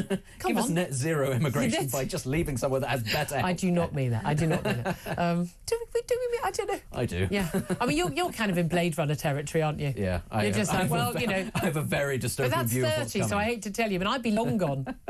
Absolutely. I could definitely feel at 56 I'm getting to the age where it's like I'm getting everything. Absolutely everything. But I think that is though, because I have a teenage daughter. So a lot of parties and pub going, and 2 3-year-old nephews. Yes. And I mean, genuinely, and this lot at work, they're just disease vectors. Yes. The huddled masses. The huddled disgusting lesser this people. lot, you lot, yeah, I'm talking about you. I'm the one who made them all ill in December. Everyone was ill over Christmas. I've come back with the same thing. Everyone's loving me at the moment. Really not. Let's talk about Donald Trump. I have to say, I was watching his press conference last night at Mar-a-Lago, and I just thought, I know this is terrible because so many things he said were just awful. And, you know, whenever I've said, I think, you know, if I were voting in the American election this time, well, in 2016 and 2020, I'd have gone for the Democrat candidate, holding my nose. Because, but this time round, I think Kamala Harris was so beyond awful. I thought Donald Trump, and also I think what the Democrats have done in the last few years is so beyond awful. They're insane on most really, really crucial things I care about. I think Donald Trump was the better bet. I never said I think he'll be a great president. I mean, I think he's a great man. Some of the things he said were really quite terrifying, let's be honest. But I have to say, I did think, yeah, it's going to be a fun 4-year ride, though, isn't it? Because we're stuck with Keir Starmer here. That's it. Always people thinking he's going to be out of office, and there's no mechanism for that. We've got him for 4 years, 4.5, probably more. It's going to be grim. He is so much more useless and awful and po-faced and just badly judging everything than we possibly thought he could be. We thought he'd be bad. He is so much worse and boring with it, which is an extraordinary combination. At least Donald Trump is going to be fun. Yeah, absolutely. I mean, why should we also be surprised that he might take this attitude, given that so much of the rest of the world has tacitly expressed acceptance of great powers deciding to encroach on other people's territory because it's in their national interest? As much as the West tried to put sanctions on Russia, the rest of the world just went, nah, that's fine. And most of the rest of the country will do will do the same should China try to annex Taiwan. So the United States is going, well, we're top dog anyway. Well, this is it. I mean, let's play a little clip of what he had to say about Greenland and Panama, because this was extraordinary. And a reporter asked him about, you know, taking control of, you know, by the way, other countries. Let's hear what the reporter had to ask him and what Donald Trump had to say. Can you assure the world that as you try to get control of these areas, you are not going to use military or economic coercion? No. And can you tell us a little bit about what your plan is? Are you going to negotiate a new treaty? Are you going to ask the Canadians to hold a vote? What is the strategy? I can't assure you. You're talking about Panama and Greenland. No, I can't assure you on either of those two. But I can say this. We need them for economic security. The Panama Canal was built for our military. I'm not going to commit to that now. It might be that you'll have to do something. Look, the Panama Canal is vital to our country. It's being operated by China. China. You have to say China. Everyone has to now say China, not China. It is extraordinary. I mean, this is exactly the sort of Putin playbook, which is, well, this is, you know, Russian sphere of influence. Russia needs a buffer zone. Russia needs to have control. I think we'll invade Ukraine. I mean, this is absolutely true. He also, by the way, warned of, I quite like his words, you know, hell to pay. Hell will break out if the hostages in Gaza are not returned by Hamas. Do you know what? All for that. But he also talked about NATO members should have to pay 5% of their GDP, not the current 2%. Your reaction to all of that, Benedict? The NATO thing is correct. NATO members should be spending more money, but there is an ulterior motive there. That's that a lot of that money will end up going into the pockets of US arms companies because they are the major suppliers to a lot of NATO countries. And European ones can't compete with their American counterparts. The rest of the world, as I say, has sort of taken its lead from Ukraine and what China is currently doing, not just with regards to Taiwan, but the rest of the South China Sea. And now I see the United States, this is my interpretation, is doing much the same because it goes, well, the rest of the world will actually just accept when a great power does this. They may not like it, but what are they going to do? They can't actually stop it from happening. Well, exactly. What is Denmark and any of Denmark's allies, presumably including us, going to do if he sees his green? And I think it's really worth noting that both China and Russia, actually, they're betting big on exploration of the Arctic Circle for natural resources, rare earth minerals, all that sort of thing. Greenland has all of those. It hasn't been properly tapped yet. Uranium is another big one. There are huge natural resources there to be taken, and I can understand why the US would consider this to be in its interest. You're also going to see this in Antarctica, but also when it comes to the Panama Canal, he's actually right. This is a national security issue for the United States, and as China sort of gets more interested in the affairs of the rest of the world, it is taking a great interest in the affairs of Latin America, and it's doing that as a ballast against what the US is doing in terms of trying to control the flow of trade in and out of the South China. This is all about control of the seas. Yeah. This is all about control of minerals, of basic resources. This is about economic might, which boosts. You can't have military might without economic might, but you can't have economic might, particularly if you're America. I mean, control of the Pacific and control of the Atlantic, and particularly that route between the Atlantic and the Pacific through the Panama Canal. But there is a lesson here for Britain, which is that Britain remains somehow still really well positioned on the global stage with some of the territories that we still have to have a great deal of control over a lot of this. Be it Diego Garcia, be it the Falkland Islands, be it St Helena or Ascension, we still have access to so many parts of the world where there are these resources. Are we still a player?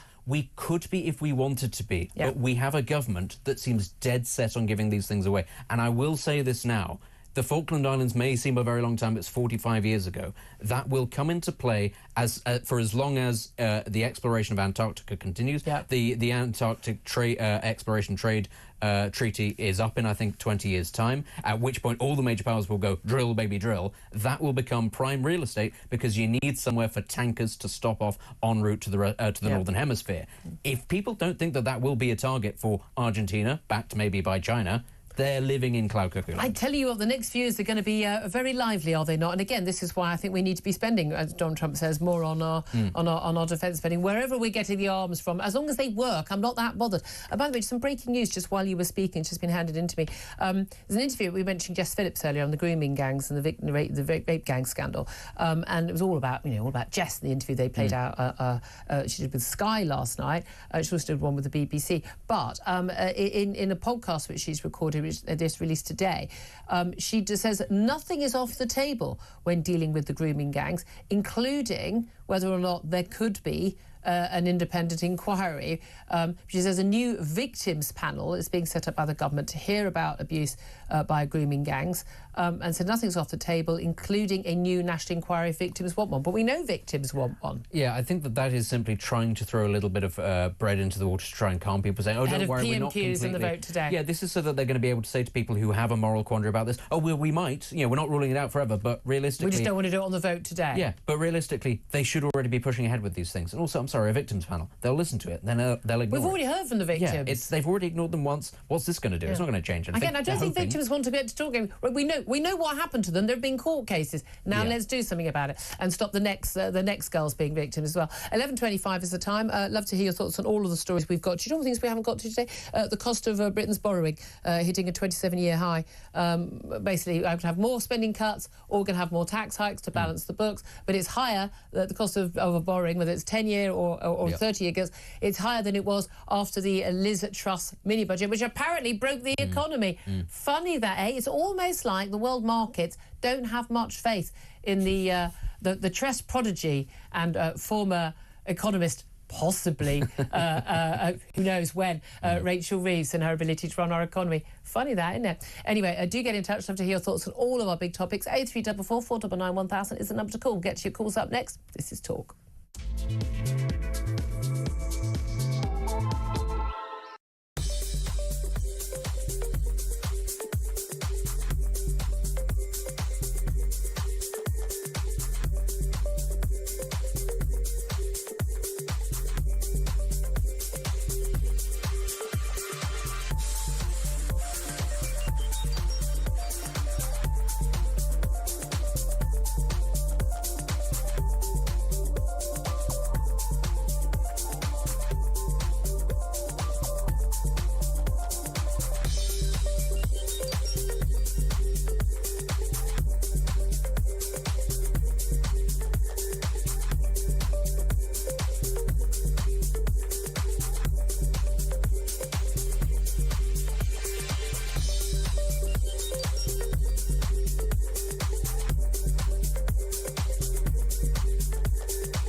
Saturday night, and you lucky people have got 4 of Talk's mightiest personalities in one room. I mean, what could go right? Me, Jeremy Kyle, Michael Graham, Julia, I'm Not Grumpy Tonight, Hartley-Brewer and Kev O'Sullivan.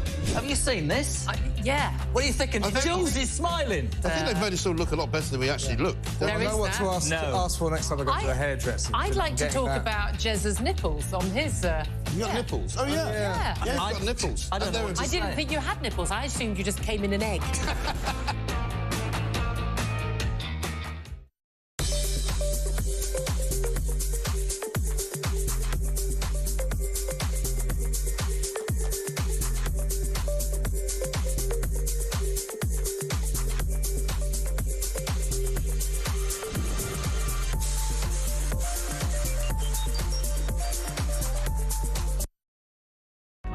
Across the UK, on DAB+, on YouTube, on the app, on your mobile, the home of common sense. This is Talk. Very good morning to you. Welcome back to the show. 11:29 is the time. Lots more top guests coming, including Benedict Spence. I'm adding you in as under top guest. Going to be talking about Donald Trump on defence and these allegations against the SAS with Andrew Fox soon. Also, the fact checkers who aren't fact checkers, they're just political censors, the likes of Facebook and Instagram. Well, that's going to end, we're told. Yeah, for how long? By Mark Zuckerberg. We'll talk to Spiked Online's Fraser Myers about that. Right now, though, let's go straight to your calls. 0344 499 1000 is the number to call on all the topics we're talking about today, but particularly about the NHS. The Health Secretary saying he's ashamed that patients are having to wait even 2 days or more at hospital A&Es. As what a surprise, we've got a winter flu crisis. I know, I'm as surprised as apparently the people who run our sodding health service are every year. Let's go to Ray. He's in Bedford. Hello, Ray. What do you want to say? Hi, Julie. Hello. Happy New Year to you. Lovely to speak to you. What do you want to say?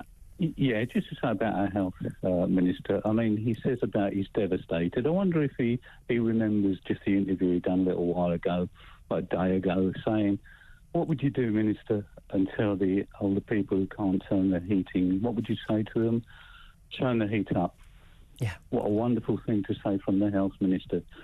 Perhaps he'll just turn his sleeves up and just look at the Starmer and say, are we both doing the right things? I mean, I'm devastated at these people. They don't give a damn, Julie. I mean, this is the thing. Look, he wouldn't have made that. You know, he's part of a cabinet that made the decision, but he wouldn't have made the decision on winter fuel. Yeah. And look, the thing is, the winter fuel, one of the reasons why people need to go to hospital, particularly elderly people in winter, is because they get too cold, their bodies can't cope with it. And we know that there will be elderly people on low incomes who aren't entitled to the winter fuel allowance anymore, who will be scrimping and saving, don't have family members who can help them out, or have any family at all, and being too cold to keep themselves healthy, and will end up in A&E. And glibly saying put the heating up. Well, I mean, God, you know, even I, you know, I'm a good earner, and even I bulk up my heating bill.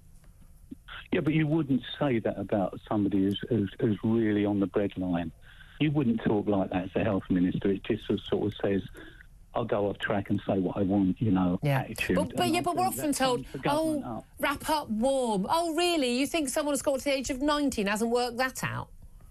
Yeah, you know, I mean, it's terrible, really, isn't it? I mean, you feel so sad when they talk about things like that, you know. I mean, no one in a first world country should worry about that. No one. They're never held to account, Julie, though, are they? Well, no, but the thing is, we only care about certain deaths. You've got to remember, in this country, we care about heatwave deaths because that's climate change. We care about deaths from COVID. But if someone dies of something else, that doesn't really count anymore. No, it's sad, really. Sad, you know. Yeah, I mean, you make a very fair point, Ray. Thank you very much indeed for that. Let's go to Jane, who is in Wales. Hello, Jane. Hi. Hello, what do you want to say? My question is, when we had the COVID epidemic, we set up all these hubs. Oh, yeah? Instantly, that were equipped. The Nightingale hospitals and all the extra, yeah. Yeah. Instead of leaving the ambulance service tied up, why aren't we getting that equipment back and setting that up and getting it sorted that way? Yeah, well, because it only matters if people have got COVID. I mean, did you not get the memo, Jane? Apparently in 2020, this is the first time we learned that people died of anything.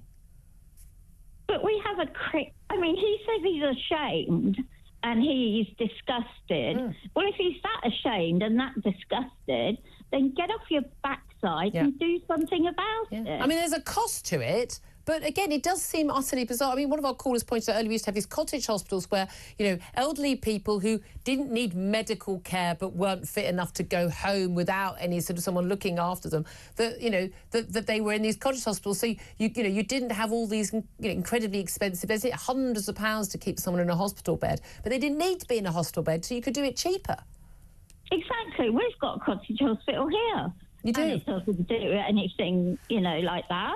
Yeah. It wouldn't take in the elderly because they're considered that they need more attention. That's interesting, yeah. But the key thing is, you can always deal with these things if, where there's a political will, there is a way, and they do cost money. But lots of money is spent on lots of different things if they are a priority, aren't they? But we're just going to go every year, oh, look at all these people dying or getting very, very sick and needing hospital treatment from, you know, from all these other viruses, and then we're going to go, oh well, and move on. And not being able to keep warm. Yeah. As Ray made the point, yeah, exactly. It is extraordinary, isn't it? A bit of joined-up thinking would be a good idea, wouldn't it? One leads to the other. You know, what do you expect? If you take away the winter fuel and take away their pensions and tax them on this, tax them on that, well, they worked all their lives. Don't you think they need some care in their old age? Yeah. I mean, I'm of the view that the pension should be high enough that nobody should have to worry about putting heating on. These things should be basic. Here's an idea, though. We could have cheaper energy bills if we didn't have a load of policies that cost billions. Or let's all have wind power and then have a backup for gas and pay for energy twice. I mean, all of these Labour policies, and indeed Tory policies before then, they all tie in. They're not in isolation. They all feed on each other. There's no reason why our energy bills should be so high that people are worried about putting the sodding central heating on. Well, exactly. I mean, you know, like, I have an autoimmune disease. Yeah. I had flu over Christmas. Yeah. I had my flu jab. I still had really, really bad flu. But, you know, my heating was up. I was snuggled in bed. I was, you know, I got my thermos flask and I had my lemon and whatever, you know. Do you know what? I think I'll come and join you. That's how I feel still. Well, I'm glad you're getting better, at least. As you say, you know, keeping warm is absolutely vital for, you know, it's why when you go into hospitals, it's absolutely horrific because it's so warm, but it's not for very frail people lying in bed all day. Jane, thank you so much. I hope you do feel better, my darling. I hope we're keeping you company, at least, while you're unwell. It's Jane in Wales. 11:35 is the time. We're going to take a quick break, and then we're going to be talking to Andrew Fox about what Donald Trump's had to say about defence and indeed about Canada. I didn't even get to Canada earlier. The Panama Canal and indeed Greenland. And we'll also talk about the SAS being accused of war crimes. That's up next. This is Talk.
across the UK.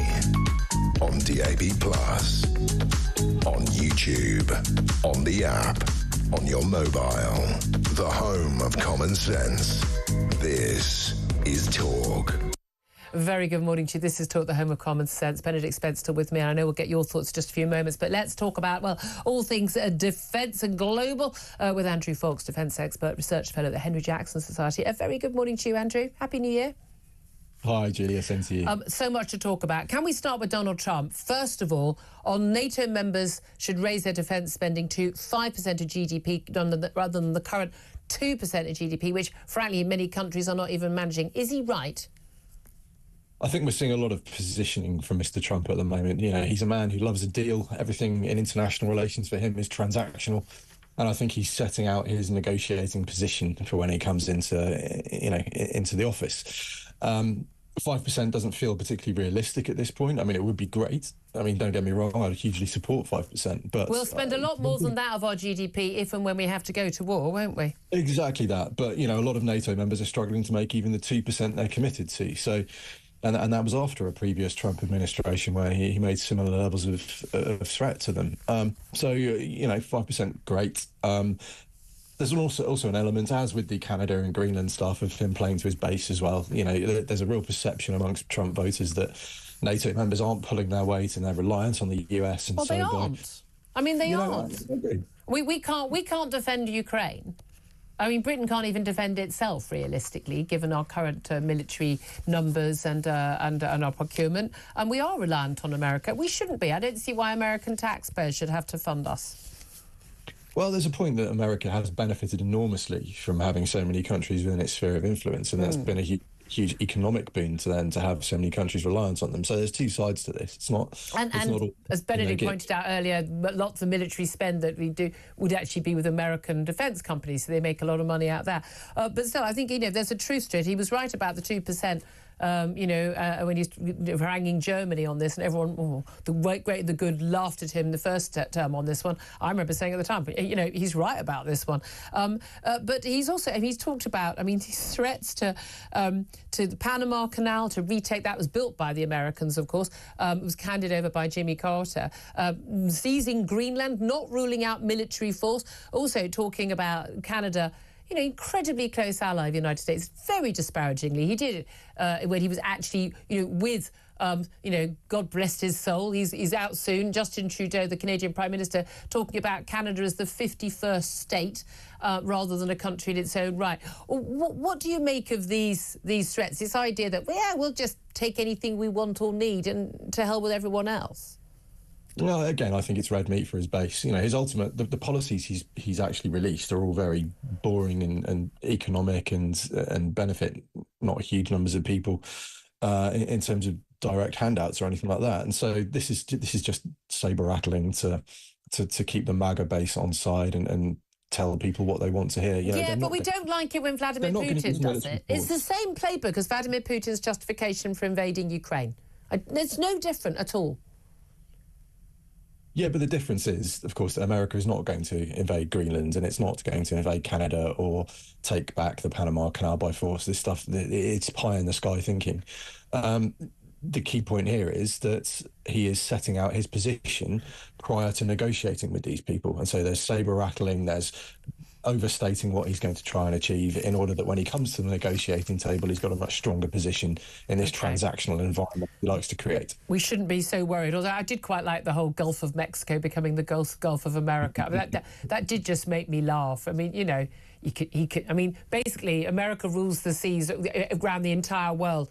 If they want to change the name of the seas, they can change the names of the seas, right? And they're going to change Canada to Eastern Alaska by the sound of things as well. Yeah, by the sounds of it. Let's talk about things closer to home, though. Extraordinary revelation: an officer from a rival unit to Special Forces has been accused Special Forces of a deliberate policy of executing sometimes unarmed Afghan civilians, including children. In evidence given to a public inquiry into suspected war crimes in Afghanistan, the soldier said an allegedly rogue Special Forces unit had targeted all males of fighting age, including under 16s, even if they posed no threat to troops. Now, this whistleblower is known only by the name N1799. He told the inquiry he believed that a unit called UKSF-1, so UK Special Forces 1, had carried out an illegal policy of targeting everybody on operations. And he said he'd been told by a whistleblower that this group had committed multiple instances of murder, and this is all part of this inquiry into extrajudicial killings by British forces between 2010 and 2013 in Afghanistan. How credible are these allegations? Well, certainly from a source of that nature, if it's an officer in another special forces unit, you know, that is a very credible allegation, and it's deeply serious. And I think we're taking it seriously correctly. And should this be found to be correct, then there should be a significant punishment, because when you're serving in these elite units that do very special roles, you're given a huge amount of trust. And when you violate that trust, then the sanctions need to be appropriate. So I think we're doing the right thing in investigating. SF officers have to go through huge amounts of selection to get where they are. You know, they're usually of the highest caliber. So if they're saying these things seriously under oath, then we should be paying due attention and taking it seriously. And there's a big difference, isn't there, between, I mean, again, we've seen cases, you know, with like armed police officers and the Met Police being murder trials, you know, for shooting people. And I think a lot of us, and a lot of auditors have a lot of sympathy for, you know, it's all very well being an armchair general and saying, oh, well, you know, with all the information we have now, that person wasn't a threat. Whereas actually at that moment, you know, everybody is a threat. You're Iraq, Afghanistan, you're in the wartime situation. You've seen your buddies, your comrades in arms blown up a few minutes earlier by IED, and anyone appears, you know, you shoot first and ask questions later. I've got a lot of sympathy for our soldiers out there. But this is very different. This is talking about people who've already been captured, civilians. They know that they are unarmed, executing them. This is what an officer in this unit told the officer who's giving evidence. That is a very different thing, isn't it? And the view of military men like you, military women like yourself, who've been on the front line is, you know, that is way beyond, you know, the chaos of war. Yeah, we don't do that. The Army has British, you know, the British Army's values and standards, which every soldier will know. It's drilled into them from basic training. And they came about as a result of atrocities in Iraq, Baha Musa, and Camp Breadbasket. And so we've developed a system where soldiers know what right and wrong is. We all know what the rules of engagement are when we go on the ground, so you know when you can and cannot pull your trigger. Yeah. And in an elite unit, they've got no excuse for not knowing that. They're They'll know so highly trained. Yeah, exactly that. And we talk about the psychological factors that come into this, like hostile environments and normalised violence and an enhanced emotional state can all contribute. But what that needs to offset it is really good leadership. And if this has been happening endemically, and officers have been reporting it and nothing's been done, then that's a double failure, not only of the soldiers who committed any crimes, but also the officers and commanders who failed to get a grip of it at the time. And the allegation here is not that it was, you know, a rogue officer or a rogue soldier or a rogue unit, but that actually it was a deliberate, you know, policy. It's going to be absolutely fascinating to see what comes of this. Andrew Fox, really appreciate you talking to us about all that. So thank you very much indeed for joining us. He's a former major in the parachute regiment as well. Benedict Spence, let me come back specifically on the SAS allegations first. It's very difficult because there's an awful lot of activity that goes on with British Special Forces without, you know, beyond the realms of what people will ever know about, basically, operating in places that they're not supposed to. I absolutely hope so, Benedict. They really do. And I don't want to say that there is a separate set of rules, because that kind of gives the impression that they operate with impunity. But there is that sort of tacit understanding that special forces often do bend, if not break, rules in the pursuit of higher goals, which nobody's supposed to be knowing about. Now, this is a very separate sort of allegation, because this is, you know, during what was going on in Afghanistan. This wasn't some sort of clandestine mission in a country we weren't supposed to be in. But there is, I think, a sort of a degree to which very often special forces, and this is not saying that they break rules necessarily, but they go to the nth degree, and sometimes that can lead into other things, which is basically, I don't want to say cover-ups necessarily, but behaviour that would not be considered acceptable. But that's the interesting thing is how often actually it's military people who won't defend this because they've been in those situations, and part of the training is to cope with that. But just finally, can we come back on Trump though, just before we go to a break? Andrew Fox was very relaxed about Trump, saying, you know, this is just Trump talking, it's a negotiating position, but it's still irresponsible way to talk about, you know, allies like Canada, you know, Western democratic allies like Greenland. Well, I mean, Justin Trudeau, I know he is leaving, but he has referred to Canada as a post-national country, so he can't be particularly upset. Doesn't believe in borders. If his borders are then violated by another country, he can't complain. He said it out right there. I have to say, we did enjoy talking about Justin Trudeau yesterday. The end of the career of Canada's first black Prime Minister, as Tom Slater said very, very amusingly. Look, I think that this is probably right, that there is a lot of saber-rattling here. The United States is not going to invade Greenland. That's because it doesn't need to invade Greenland. It can simply lean on the authorities of these countries. It's not, and this is one of the things I would say is different. The difference between the United States and, say, Russia. The United States doesn't necessarily need to go in all guns blazing to get what it wants. But China is also getting to that stage now where it has that much sort of soft power, if you like, that it doesn't necessarily need to invade a country to get complete control. And that's kind of why America will say, but I still think the language, I think, is absolutely, I mean, but that's it. Trumpian. It's Trumpian. It's going to be a lively 4 years, and as I say, we're stuck with Keir Starmer, so we need someone to liven things up. 11:48 is the time. Up next, going to talk about well, maybe it will still be a lively debate online, because the goodness of his soul, Mark Zuckerberg, head of Meta, is going to get rid of those so-called fact checkers on Facebook and Instagram, the people who are censoring people for political reasons. Apparently they were politicised. I know, Mark, we told you that years ago. We'll talk about that up next with Fraser Myers from Spiked. This is Talk.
We've spoken before, Mike.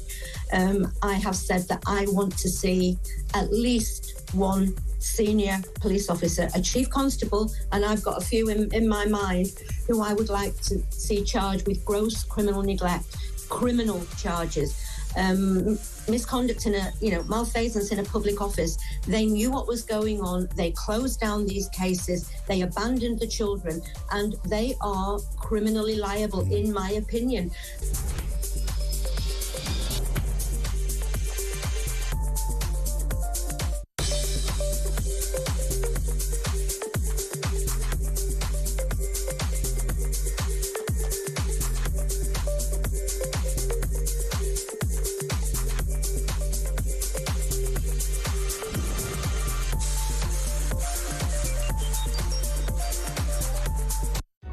Across the UK, on DAB+, on YouTube, on the app, on your mobile, the home of common sense.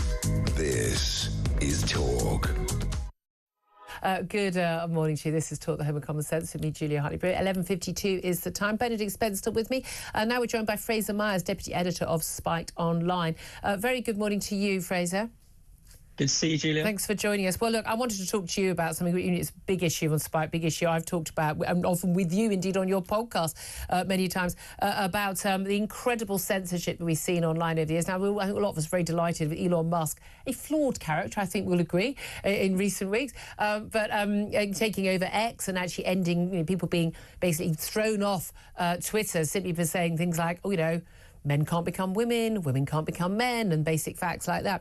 But we've seen horrendous amount of people thrown off Facebook and Instagram and censored by Meta's Mark Zuckerberg in the line of fact-checking. And they've had a whole team of people who've been fact-checking all these years, highly politicised, censorious fact-checking from their very woke agenda and Democrat agenda as well. Suddenly, what a surprise, we're about to have Donald Trump back in office. Turns out he doesn't think these fact-checkers are any use anymore and they've been too political. Are you surprised by this turn of events? I wouldn't say I'm surprised. It's actually not Mark Zuckerberg's first mea culpa. He admitted when he was on Joe Rogan's podcast a few years ago that the FBI had essentially pre-warned him about the Hunter Biden laptop scandal that was about to emerge, which they then censored as disinformation, even though it was true. He also wrote a letter last year to various congressmen saying that, essentially blaming the Biden administration for a lot of the censorship during COVID. I mean, I think that's a bit weak. As Elon Musk has shown, you can simply rip off the censorship. You can defy the US and government, Elon Musk exposed that when he bought Twitter and turned it to X. He did actually expose all of the extraordinary emails that had gone on in between staff there and the White House, basically demanding censorship, which Twitter basically went, okay, to. Exactly, and they could have stood up for themselves, and Mark Zuckerberg could have stood up for himself and his platform back then if he really believed in free speech. I think he sees that the tide is turning on this issue, certainly. There are also some other moves behind the scenes. So, for instance, he's appointed Dana White, the head of UFC fighting, to the Facebook board, and a friend and ally of Trump. So there is, there is a bit of grovelling to the new administration going on, but overall, this is really, really good news. Yeah. But it shouldn't, it shouldn't be happening because of who the president is. I mean, again, I would just expect there to be censorship in the opposite direction. What we want is these companies not to decide when they effectively are the marketplace of our, of our free speech, to decide what we can and can't say. I mean, look, we were massively censored during COVID period by, likes of Google on YouTube. They took our page down here at Talk for apparently three offences. 3 strikes and you're out, and it's only because of the might of this organisation behind us that we were able to get it back up again. We were accused of COVID disinformation when what we said, we'd interviews with top medics and scientists putting stuff which has been now proven to be true.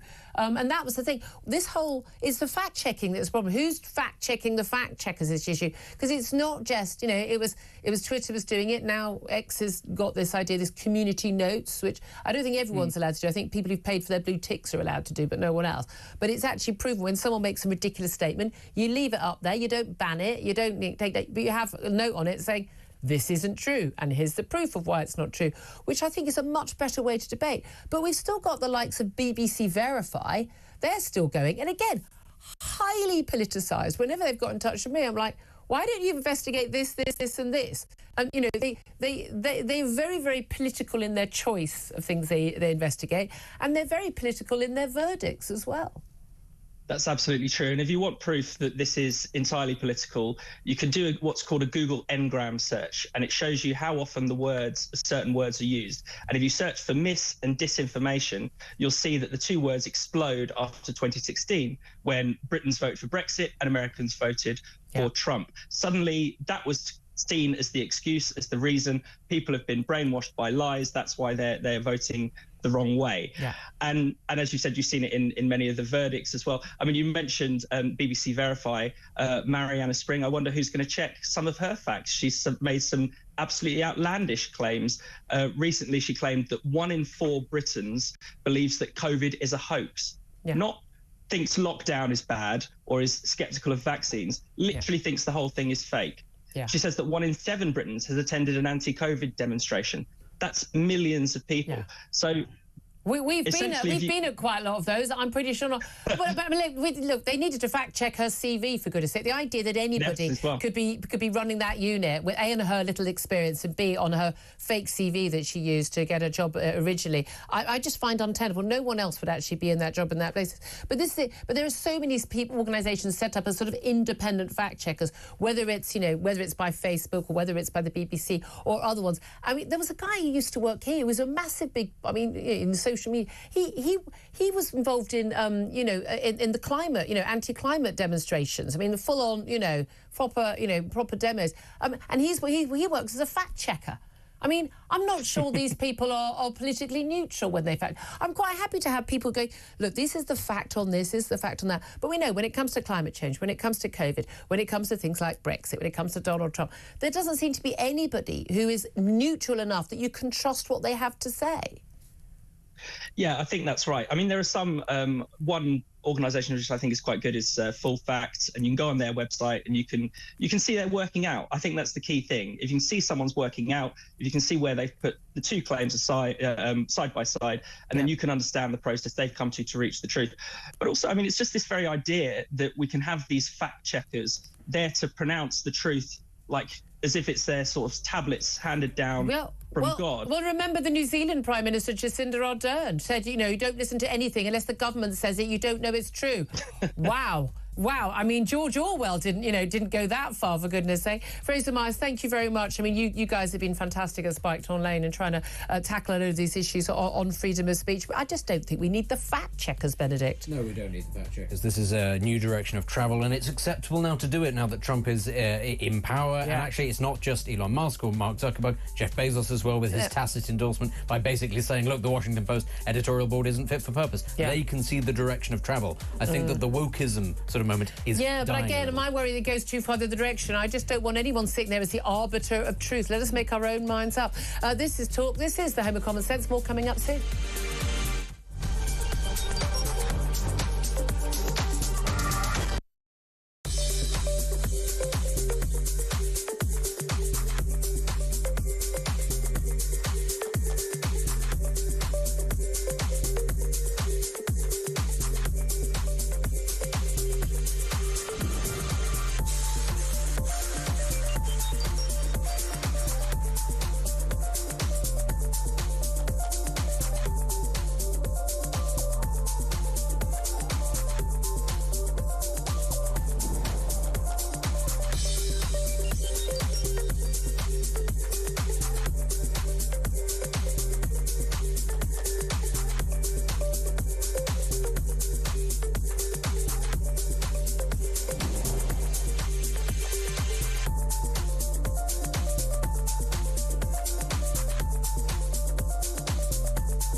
Across the UK, on DAB+, on YouTube, on the app, on your mobile, the home of common sense. This is Talk.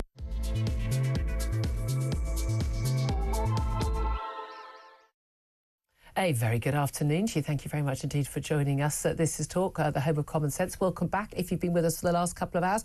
Whether you are listening on DAB Plus Radio or on your smart speaker or watching on YouTube or on your connected device, it's great to have your company. Coming up in this hour, we're going to be talking more about Labour MPs being whipped to vote against this new national inquiry into grooming gangs being called for by the Conservative leader, Kemi Badenoch. She's forcing a vote on this, an amendment to the Children's Wellbeing and Schools Bill. Also, we're going to talk more about the Tories saying that migrants from cultures with medieval attitudes to women, this is what, of course, Robert Jenrick, the Shadow Justice Secretary, had to say yesterday, should be blocked from coming to Britain. That's what some Tories have been saying, the ongoing row over child grooming gangs. Plus, the state of emergency has been declared by the governor of California as wildfires have swept through the suburbs of Los Angeles. For some reason, wildfires in California is leading the news on pretty much every major news outlet in this country, because 30,000 people might include some celebs who'll be bleating about it on social media, even though, of course, despite the claims you will hear, this is not due to climate change. Also, we're going to be talking about PMQs. Yes, the first PMQs of the year has just kicked off. Usual rules apply, though. Peter Caldwell watches it, so we don't have to. And he's going to bring us the highlights in about half an hour's time. This, as I say, is Talk. Welcome to the home of common sense. Welcome also to Conservative commentator Benedict Spence, who is still joining us. He can't escape from the studio. Very good morning to you. No, nobody's given me the access code. It's really unfortunate. We lock him in. Yeah, exactly. I'm being bullied. Can somebody help me? Yeah. I do bully him off air quite a lot, mainly because he's always late. Yeah, well. Just saying. We should have a poll. Do we ban you because you're always late, or he comes literally running into the studio? I do. At the last minute, or. Do we want to keep him? I do it mainly because we do like what he has to say. It's because you told me from the start, being on time, being punctual is my major bugbear. So I thought, okay, this is how I can claw back some power. Oh my God, you're going to make a great husband. That's how you manage a marriage. Am I right? Anyway, I'm here all week. Anyway, thank you very much indeed for being here. As always, lots to talk about. Just to remind you of our question today specifically, I mean, there's lots of things people are calling in about and getting in touch about, but the Health Secretary, Wes Streeting, says he is ashamed as patients face 2-day waits at hospital A&Es across the country amid the growing winter flu crisis, which again, winter, January, bugs, all a complete surprise to the NHS and indeed whoever is in charge of running the NHS every single year. But what's your reaction? Give us a call on 0344 499 1000. Text the word TALK and your message to 87222. Get in touch on X at talkTV. Calls are charged at the national rate. Text cost £1, standard network rate message. But also a lot of you getting in touch on grooming gangs as well, and that vote that's going to be happening later today in Parliament, where the Kemi Badenoch, the Tory leader, has basically added an amendment to a bill already going through Parliament, which is on its second reading, basically calling for that national statutory inquiry into the grooming gangs. Well, let's talk about that and all the other big stories today with Craig, now Lord McKinley, a Conservative peer, who joins us. A very good afternoon to you and a Happy New Year. And to you, Julia, good to be back. Great to be joined by you. Well, let's talk about this vote today. Who's playing politics? Who is the one doing the political stunts when it comes to Tory leader Kemi Badenoch pushing for this vote, tagging on this amendment to another bill, it's the Children's Wellbeing and Schools Bill. It's got a lot of very worthwhile measures in it, which could fall because of this weird parliamentary system where something is voted down in an amendment form at this stage, then it votes down the whole bill. I'm not quite sure how that works. Or is it the Labour Party by saying they don't want to have this bill, so they don't want to have this inquiry, and then Jess Phillips, the Home Office Safeguarding Minister, in an interview that's been broadcast today, saying nothing's off the table, including national inquiry. Who's playing politics here? Well, obviously this is an education bill before us today, and I have to say, you spoke in quite glowing terms about it's got good stuff in it. Well, I would actually say it's got a lot of bad stuff in it. It's actually going to unwind a lot of the very, very positive changes that we've made to education over our 14 years in government, the creation of academies, trying to get local education authorities out of the system. Oh, but in some of the safeguarding issues involved in it are good, though. Well, yeah, I think obliquely. Now, OK, if there's safeguarding in it, then they should be adopting this ultimate safeguard of permitting a national inquiry. I've got a feeling that Labour will eventually allow this inquiry, and I think they'd be well served to accept it today, because the public are now on side with an inquiry without any doubt at all. I mean, I have to say, from my point of view, there is a stink in the air about this whole issue of grooming gangs. What were the authorities doing? What were they not doing? Was there some sort of blanket put over the whole issue of this being predominantly around men of Pakistani heritage? What was really happening up there? There was enough of a stink in the air that I think the public need to know what actually happened. Now, if I'm thinking that, I don't think I'm off of tune of what the public are thinking either. Now, what I have to say, Julia, is we often find that we reach for an inquiry. Now, look at the other inquiries that we've had over the years. The Iraq inquiry, I remember it finally reported in about 2017, I think. I remember dutifully going to collect this sort of, well, it was almost a mountain of paperwork. And quite frankly, everybody had almost forgotten about the Iraq war. We've got a COVID inquiry that's in progress at the moment. I'm quite sure by the time it reports, you won't even remember how to spell COVID, let alone anything else. So it's often used, dare I say, as a way out by the vagabond.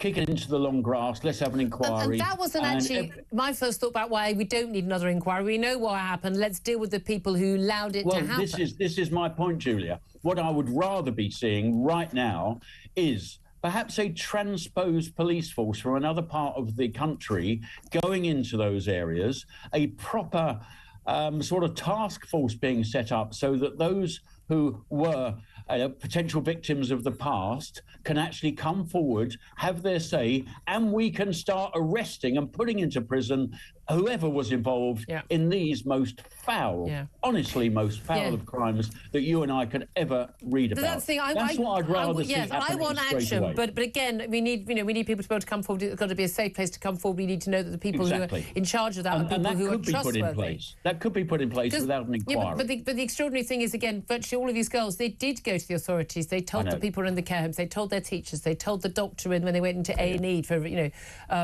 they were pregnant again by their 50-year-old quote boyfriend. They told everyone, and no one in a position of authority did anything about it. Indeed, often the girls themselves were arrested.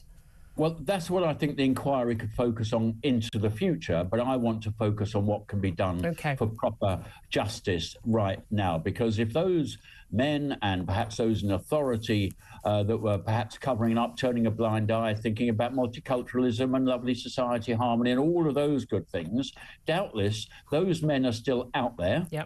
And doubtless a lot of those people in authority who should be acting as corporate parents to vulnerable young girls, many of which were in care, they are probably in post as well. So that's a here and now need to make sure that this is not happening again. And I've just offered you a proposal of a proper task force, transposed police officers going in, because it may be in some cases that the police locally have some questions. I think it's very much so. Absolutely. But I'm guessing. I'm not coming to conclusions. I have enough of a thought that there's stink in the air, that something needs to be done.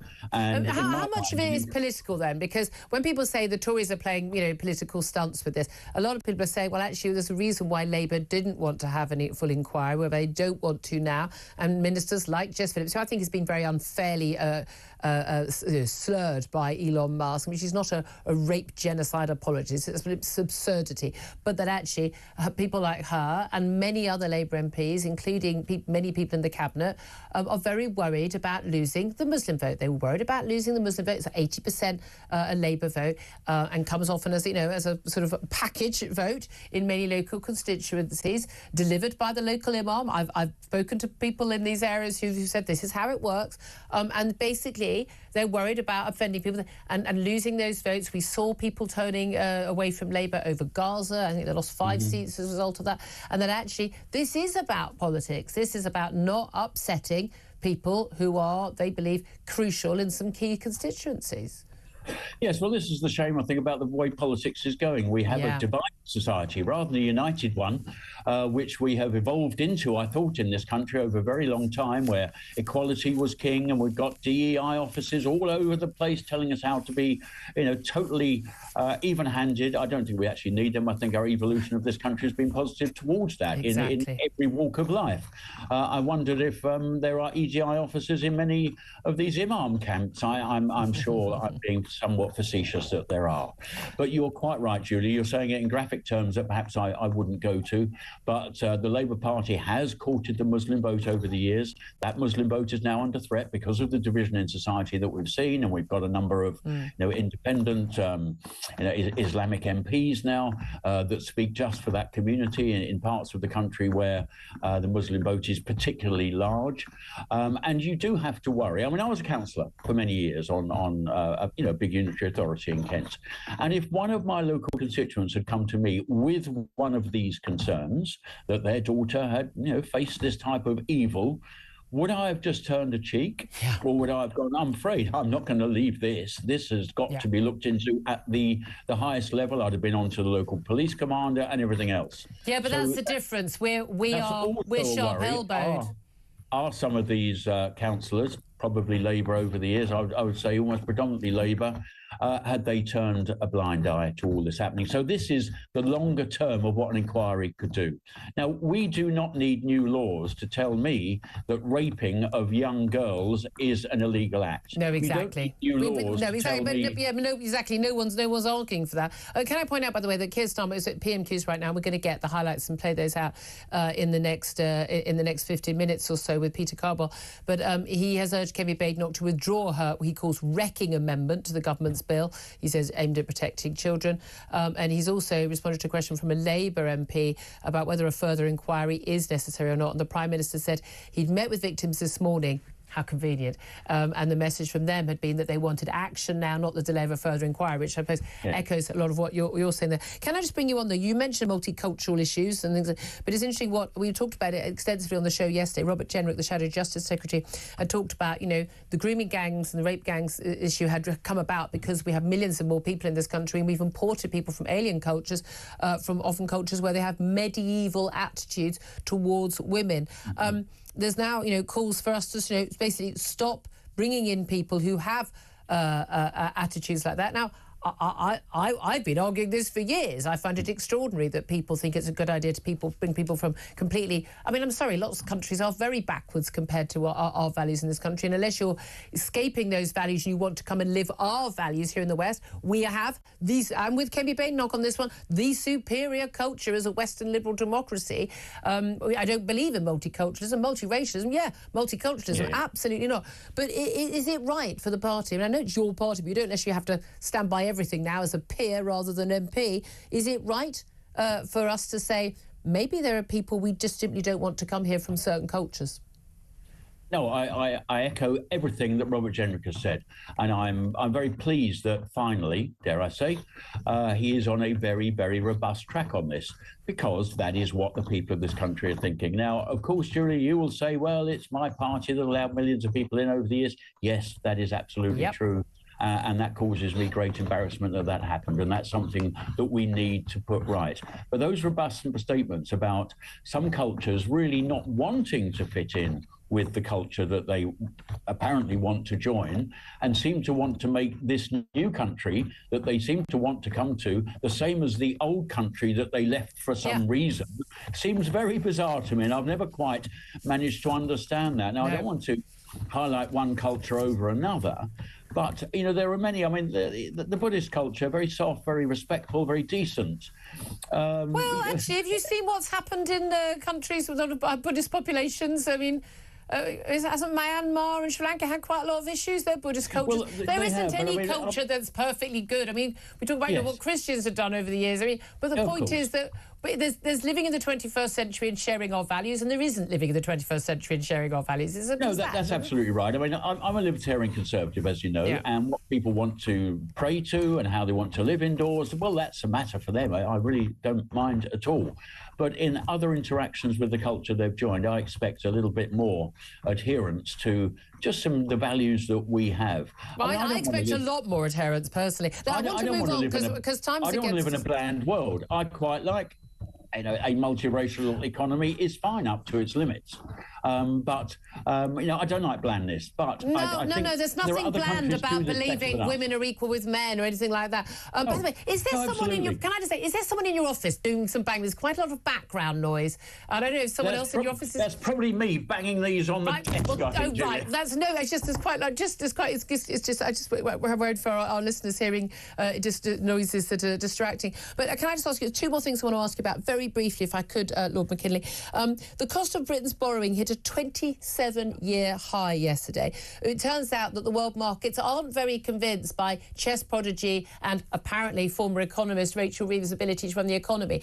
The cost of borrowing is now higher than it was when Liz Truss had her emergency mini-budget back in 2022, which was so devastating for our economy that apparently she had to go, and so did her Chancellor. Are you concerned about borrowing hitting this high and what it's going to mean in terms of spending cuts or tax hikes?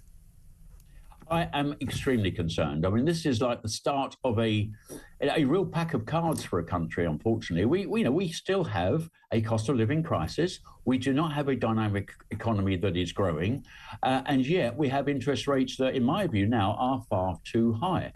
Not only the Bank of England give an interest rate, that's another story. I think they've got I've got their messages wrong.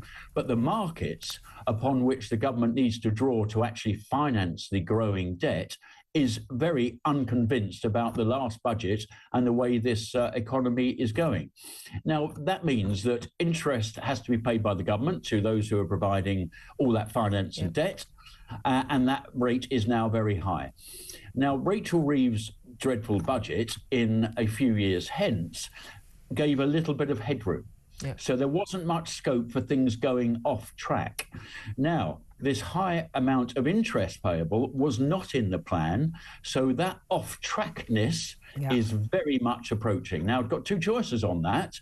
She either raises taxes still further and you spiral into an even more moribund economy, because I don't know any economy that grows on the back of tax. I mean, maybe there is one somewhere, but I think it's perhaps in fantasy land or Mars.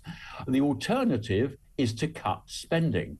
Now, I don't suppose she wants to do that, does she? She's just thrown another 22 billion bucket of cash at the NHS. Don't quite know what they're going to do with it.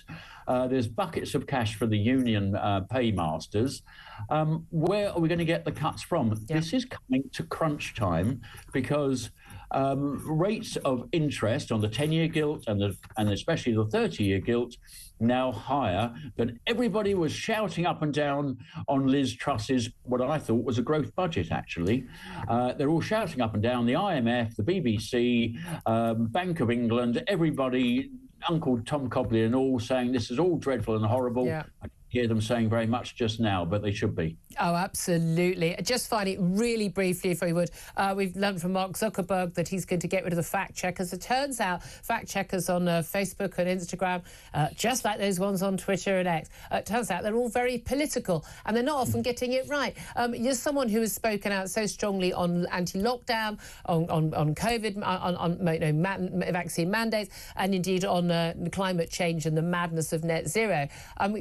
Massive censorship on all of these different social media by supposedly the fact checkers telling us that we're wrong about all of this stuff, when actually the facts prove us right. So why are the fact checkers always coming from one political persuasion rather than any other? Well, it's one of the reasons I was concerned about the online harms bill. It was likely to make the online giants actually become more cautious about what is printed, because they want to stay the right side of UK law. Now, I'm not sure you can ever do that with such a nebulous thing like social media and the internet, but that's a separate aside. But no, I was very welcome to hear Meta's Zuckerberg yesterday saying that he's going to reduce the number of fact checkers and all of these type of bots that are meant to keep us safe online. I don't know whether it's because it's just so huge, whether it requires so many staff and bots that they can't really cope with it. I do worry about that. So is this profitability or not. But I very much welcome that we're going to have less of it. But you're quite right, Julia. How come it is when you've got BBC Fact Check or Verify or whatever it's called, it always seems to be on the side of the woke and the left and all of those things that you and I fight against every day of the week. Yeah, it's never neutral. And again, if it's not neutral, then it's not a fact check. Well, I mean, it came to a bizarre point when I've had colleagues in the House of Commons have had their feed into YouTube actually cancelled because it's deemed, not acceptable to the bots. That's what happened to us, exactly. And again, there was no disinformation, no misinformation. There was just discussions with medical experts. God forbid we should have done that during a pandemic, eh? Lord Craig McKinley, always a pleasure. Thank you so much for joining Conservative peer Craig McKinley. We're going to take a quick break now. It's 12:22. Up next, we'll hear from Benedict Spence, and we'll take more of your calls on lots of big topics we've been talking about. Don't forget to put a call in if you want to have your say. 0344 499 1000 is the number. This is Talk, the home of common sense.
All this is brand new to us, because if I'd never heard of it before, I would be fizzing. You would be. Fizzing. Steam would be coming out of all my orifices. Absolutely. And I sympathise with his rage, because I've felt that rage. Now, I admit, because we've read about it, we've known since Andrew Norfolk, since Sue Reed, since other people, since Anne Cryer, that this has been going on, we've almost become blunted to the sheer horror of it. Yes. But now the rest of the world sees. And as I say, I don't just want an inquiry. I want a formal apology.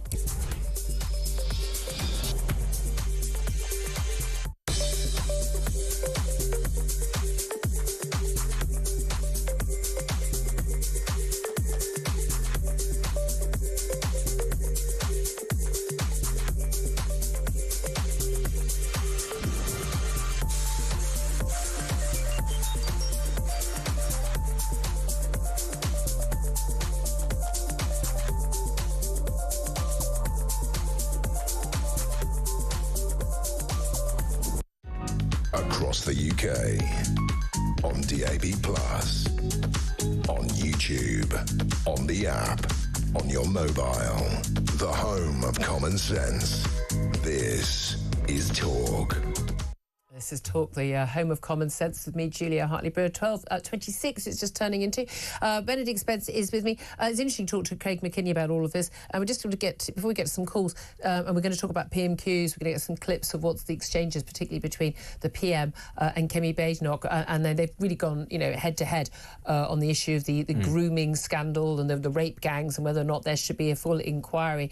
And now, Lord McKinley's, he makes a very fair point, like a task force, some sort sort of action, you know, and there's something that Keir Starmer has said doing PMQ, saying he met with victims this morning, again, conveniently, and they want action now. There is a worry about an inquiry. It costs loads of money. It takes 7 years. And nothing actually happens. And again, as we saw with the Alexis J inquiry, barely touched on grooming scandal, and no action for more than 2 years on it. Yeah, I don't necessarily trust this government to put in place an inquiry that would go down the relevant sort of routes, and it might, in fact, just be used for political grandstanding, which is, of course, what happened with the COVID inquiry. Or long grassing. Yeah, and this is, I'm afraid, a habit that successive British governments like to do. But that's because we have a culture of covering things up in this country. People seem to think that we are sort of very transparent. We're not. We're the exact opposite, where we double down on scandals and try to obfuscate where possible. The other thing to remember, of course, is lots of politicians, lots of civil servants, all sorts of people, police officers, social workers from all kinds of political backgrounds could theoretically ask to give evidence, could be implicated. We don't know the true scale. It just seems to be an awful lot bigger. So you can understand, therefore, why there would be a reluctance for there to actually hold one. If there are that many people potentially who are going to be embarrassed by this, I'm not saying have done anything wrong, but just embarrassed, you can understand, therefore, why the wheels of the state might start to grind a little bit, try to hold the thing up, and therefore why, even if we did have an inquiry, it might not find anything that we actually hope they would, because it is in a lot of powerful people's interest to go, I don't want to be embarrassed by this. Yeah, absolutely. Thank you very much indeed for that. Let's go to the phone lines and let's have a listen and look to what you want to say about all the other topics. Let's go to Andrew, who is in Hertfordshire. Very good morning, afternoon to you, Andrew. Good afternoon, Julia and Benedict. Look, in relation to the grooming gangs and what's happening today in Parliament, remember, as they're debating this, there are young girls that are actually at this moment being abused.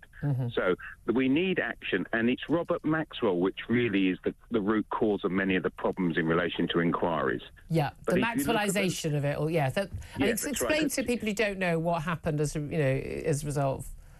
So basically what Maxwell did was every time there was an inquiry into him, he demanded that the evidence that was given, he had a right to reply before it was published, and that elongated everything. So that's why all our public inquiries take so long.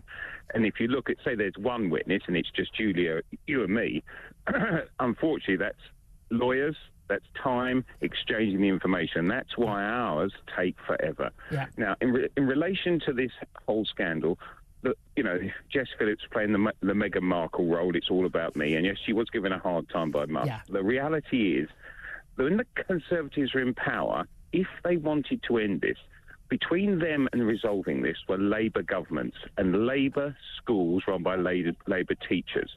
And so what happened in reality was there was no way that they could get the traction. But luckily, they are not in power anymore.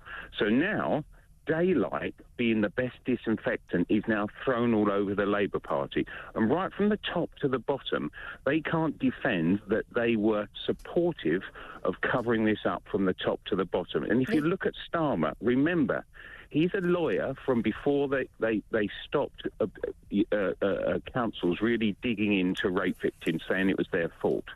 So his mentality, he has gone into court and cross-examined females and told them that they played up to the bloke. That's his job. That is his job when you are actually a lawyer. I mean, I never castigate people for that. Here's the thing: Andrew Norfolk, the Times journalist who broke this story, I think it was 2012.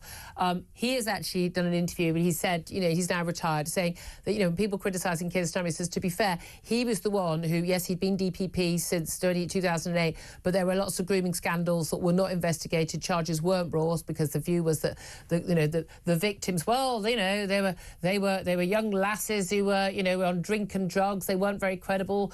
Juries wouldn't believe them. The CPS wouldn't want to prosecute. He was when he changed the rules and they went back and did a whole load of prosecutions as a result of that. And he was the one who put Nasir Afzal in charge, who did the first big prosecution. So he was actually quite defending the now Prime Minister, saying, actually, he wasn't part of the problem, he was part of the solution, I think was a summary of what he was saying. Yeah, but that was then and this is now, and disinfectant is fallen upon Starmer. And remember, we vilify people that supply arms to Gaza, and we call them murderers. I don't. No, I know, but people do. And in the court of public opinion, as Harriet Harman used to say, Starmer actually this is under his watch. Because if he was in charge, he'd have kept looking at this and he'd have driven through change. But he didn't. It just was a piece of paper on his desk. Yeah, and it was interesting also, I think it was under Sajid Javid when they'd actually introduced it, or was it under Rishi Sunak, but there were basically 500 more men charged over these rape gangs as a result of a special sort of police squad going in and actually, you know, looking at all these cases again.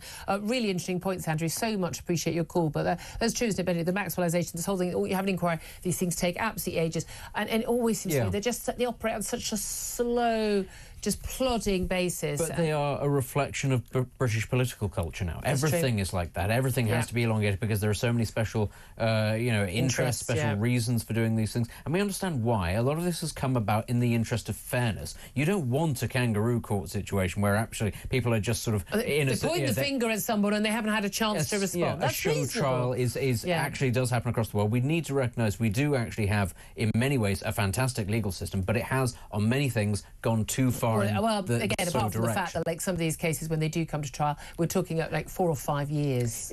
I mean, as much as anything, that's a capacity issue, because we don't have the courts anymore, because the Tories closed. If you write a hurty tweet... Oh, yeah, that's on the Tories. That is on the Tories, no question. But that said, again, there was austerity imposed in the 2010s. Why? Oh, because we had a banking crisis. Why? Because the former Prime Minister and Chancellor Gordon Brown had deregulated the banking system in the UK. No, I mean, it's a plague on both of their houses. It is. Everything that's gone wrong. It is, but I would just like to pick up on the other thing that you said, because a lot of the suggestion is that this hasn't been talked about entirely in the name of community relations. I think we shouldn't get away from the fact that, as you picked up on, it was the attitude taken towards these poor working class girls. They're off the rails, they're not credible, they don't matter. It was as much about that as it was, we don't want to upset the community. It is, these people are effectively garbage. There's no hope for them. What are you going to do? A jury's not going to believe them. Unless you're a virgin and a vicar's daughter, we're not going to take your case seriously.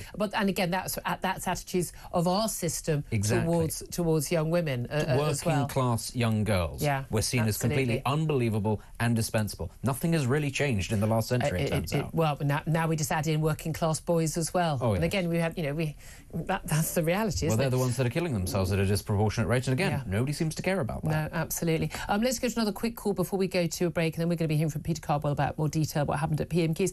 Ben is in Essex, and Ben, you wanted to talk about Donald Trump. What do you want to say? Yeah, good afternoon, Julie. Yeah, I was listening to your comments, and I quite enjoyed Trump's speech. I loved it. It was great fun. Yeah, I mean, I just think it's refreshing to see someone leading their country with backbone and determination. I mean, while Trump can be a bit polarising and, might be wrong or right, whatever you may say, look at Keir Starmer, who couldn't lead a puppy. But here's the thing. What you just said about Trump, say that about Vladimir Putin or Xi Jinping as well.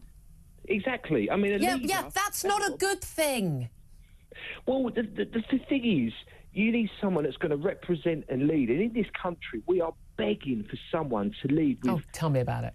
British values. And while I get the American Constitution is slightly different to British values, at least he's standing up there to represent and, we are going to sort of push forward. And I like him saying he's going to put America first. That's his job. I love it if we put Britain first occasionally. Without a doubt. I mean, the thing is, whenever Starmer gets questioned about stuff look at the grooming gangs that the people want and need for our country and what's right, he calls us all far right. Yeah. And I think we are absolutely begging for someone to stand up in office like that and say what you want to Trump, but I like him, and I just hope that he rattles Starmer and has some sort of influence. I mean, look at Zuckerberg back foot. Oh, totally. Down on his knees, isn't he? I mean, goodness me. Oh, yeah, no, there is that aspect of Donald Trump, quite apart from the entertainment aspect, that I very much enjoy and admire, and wrong-footing people. And I do like that. Again, I'm just not sure. I want an American president taking leaf out of the Putin playbook. But there we are. I do get your point. And I've got to be honest with you, it's going to be so miserable and ghastly under Keir Starmer here for the next 4.5 years. We're going to need a bit of Trump to keep us cheered up. Ben, thank you so much for your call. Right, it's 12:35. We're going to take a quick break. Then Peter Cardwell's going to be here with some clips. Going to find out what happened at PMQs, because you know the rules. He watches it, so we don't have to. This is Talk, the home of common sense.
across the UK.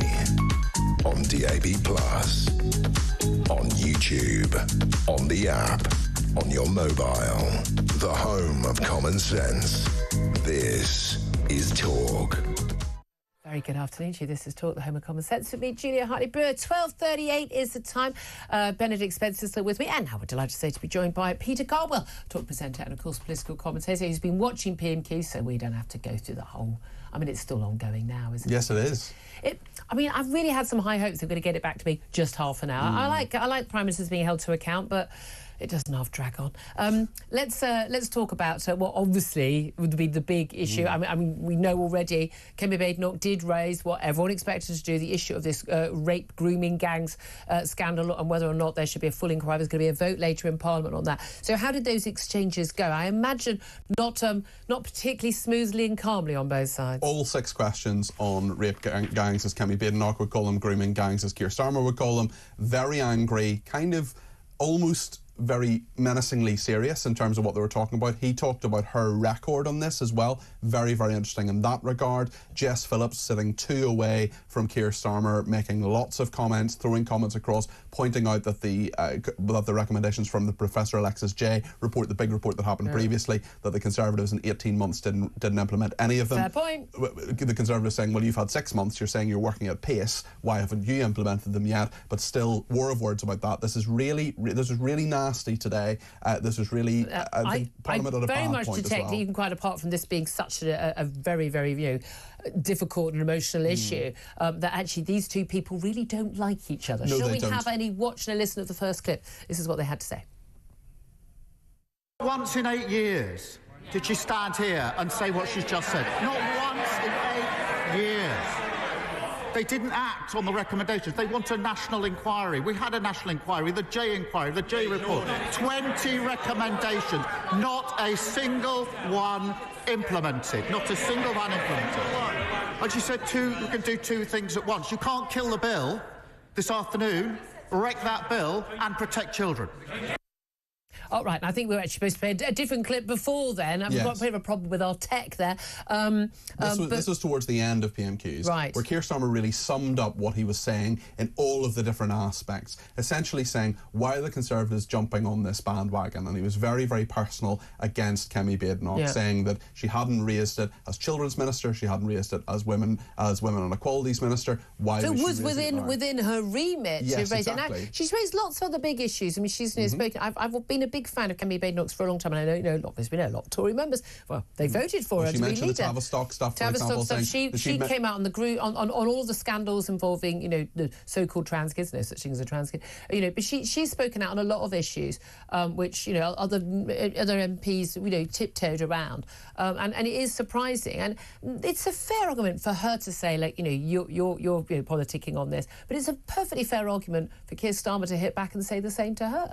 Yes, it is, and certainly he is saying that Elon Musk has had 200 tweets since Christmas, mainly about British politics, specifically about grooming gangs, rape gangs, paedophile gangs, whatever you want to call them. And essentially, Keir Starmer saying, you're jumping on the bandwagon here. You didn't care about this previously. This wasn't an issue until Elon Musk brought it up. Therefore, why do you care now? Yeah. And they've got this big bill this afternoon, the Children and Wellbeing Bill, which has a lot of different provisions in it. We're talking about changes to the national curriculum, for example, various different issues, including child protection as well. The Conservatives are putting forward a wrecking amendment, essentially saying they want an inquiry into this specifically. But that vote isn't going to pass. Labour are going to block it. Again, this is really, and again, this is where the politicking comes in, because Labour have a massive majority. They're 170, slightly less as working majority. They can basically block anything. In which case, there is that argument that this is just so you can have something on your election leaflets, perhaps in local areas. We're told it's some 50 towns and cities across Britain where grooming gangs are still happening,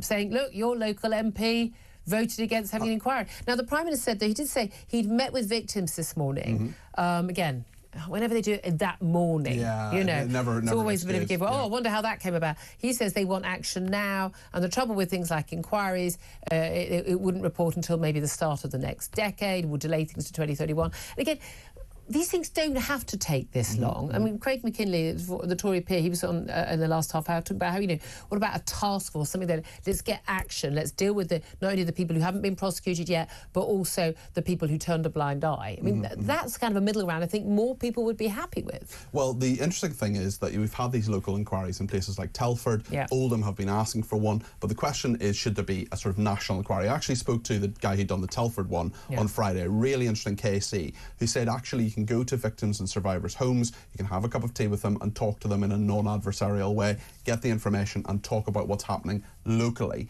The question for a national inquiry, much more adversarial, much more courtroom-esque, and also... And it's the lawyers who benefit the most. Well, exactly, and can take a very long time as well. So, I mean, Keir Starmer saying the Alexis Jay report took 7 years. It mentioned Rotherham once, and Kemi Badenoch pointed that out. And, this wasn't an inquiry into grooming gangs per se. This is the thing. This is a wider inquiry. This is the thing, exactly. But again, not implemented anyway. I mean, which is extraordinary. One of the lines that Kemi Badenoch used, actually, I'm so unfortunate we haven't got the clip, was saying that he urging the Prime Minister to be a leader, not a lawyer. That's right. And that is...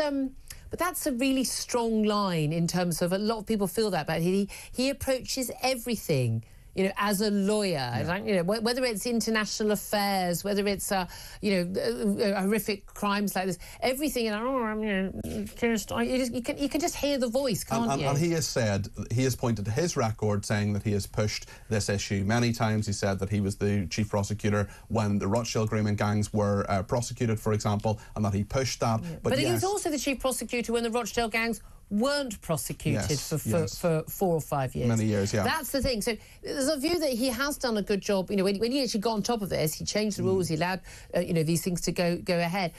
But for many years they didn't. Well, he was in charge then as well. And Kemi Badenoch pointed that out and said, look, you can do two things at once. You can implement the the Professor Alexis Jay recommendations, the 20 recommendations. That can be done whilst having a more focused inquiry into what is happening with rape gangs still within various parts of England. Absolutely. And there was a very compelling part where she said, actually, later on today, Keir Starmer is going to be asking people, his own MPs in various areas, including Derby, Oldham, various other places, to vote against this inquiry, which is a very compelling piece as well. Yeah, absolutely. I was interested you mentioned the Home Office Minister, Jess Phillips, who's kind of sparked this whole new row. She's safeguarding minister. Now, to be fair, she has a very long track record of working, helping women, fighting, domestic violence and on violence against women and girls.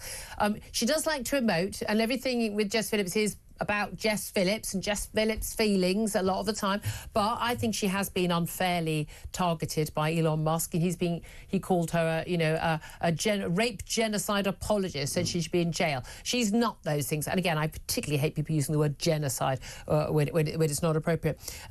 Someone has done the old historics of this, because there is always a tweet, isn't there?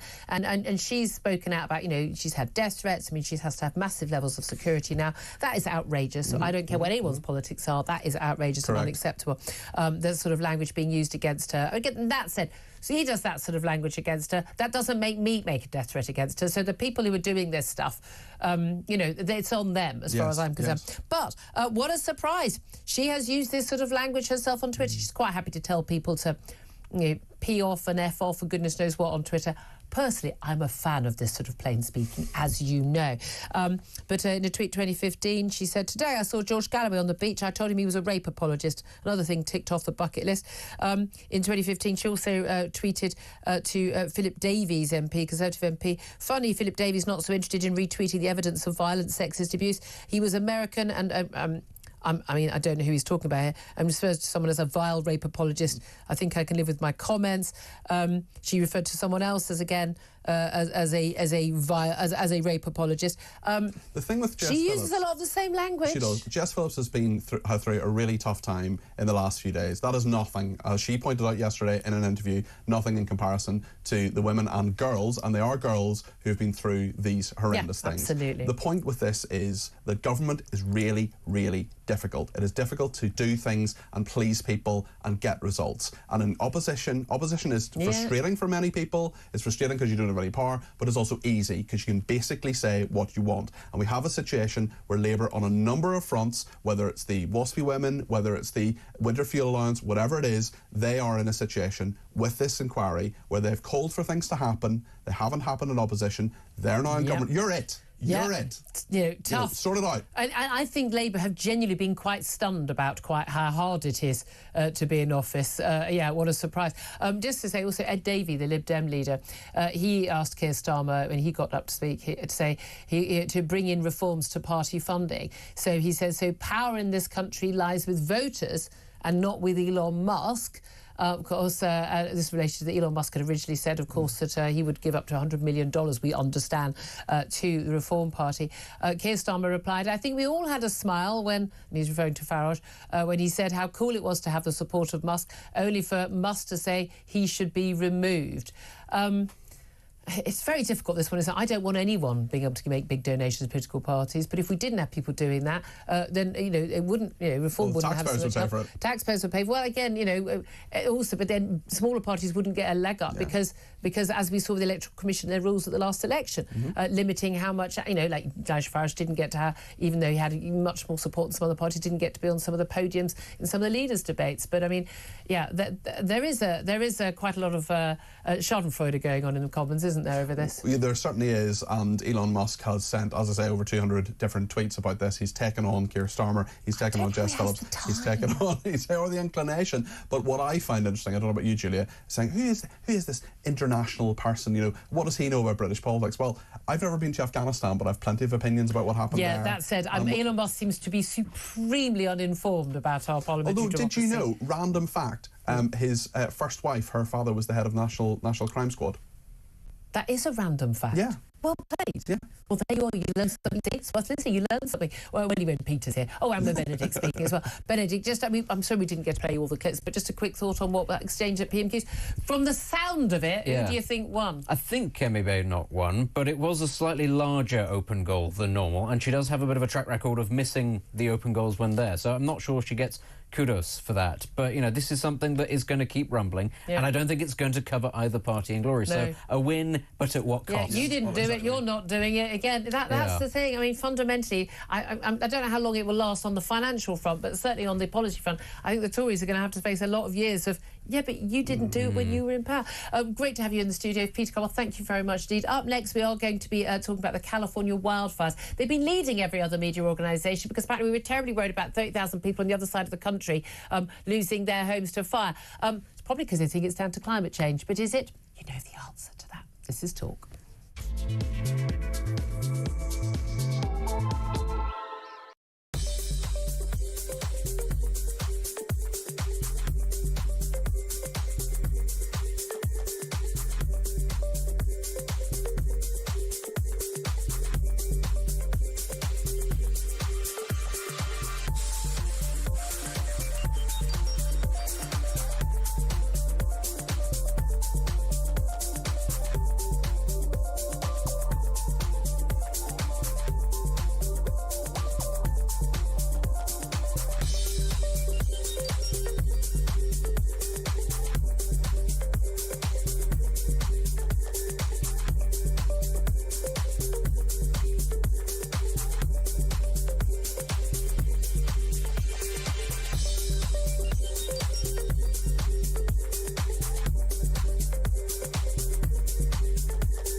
Kemi Badenoch so far has been a disaster. Kemi, if you're watching, stop saying what you're going to do. You've been in the job a couple of months. You haven't done anything.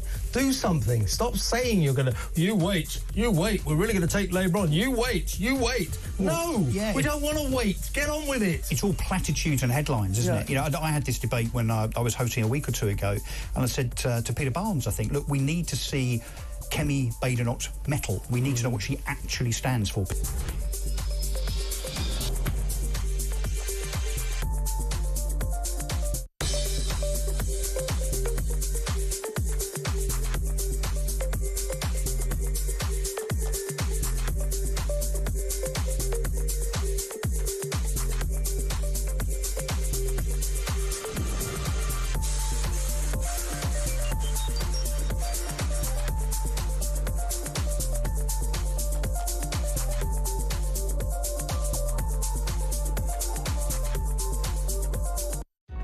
Across the UK, on DAB+, on YouTube, on the app, on your mobile, the home of common sense.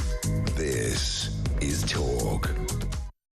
Good afternoon to you. I'm Julia Hartley-Brewer. This is Talk, the home of common sense. Well, if you've made the mistake, and I know sometimes you do, and I'm sorry about that, you might click the wrong button on the radio or online.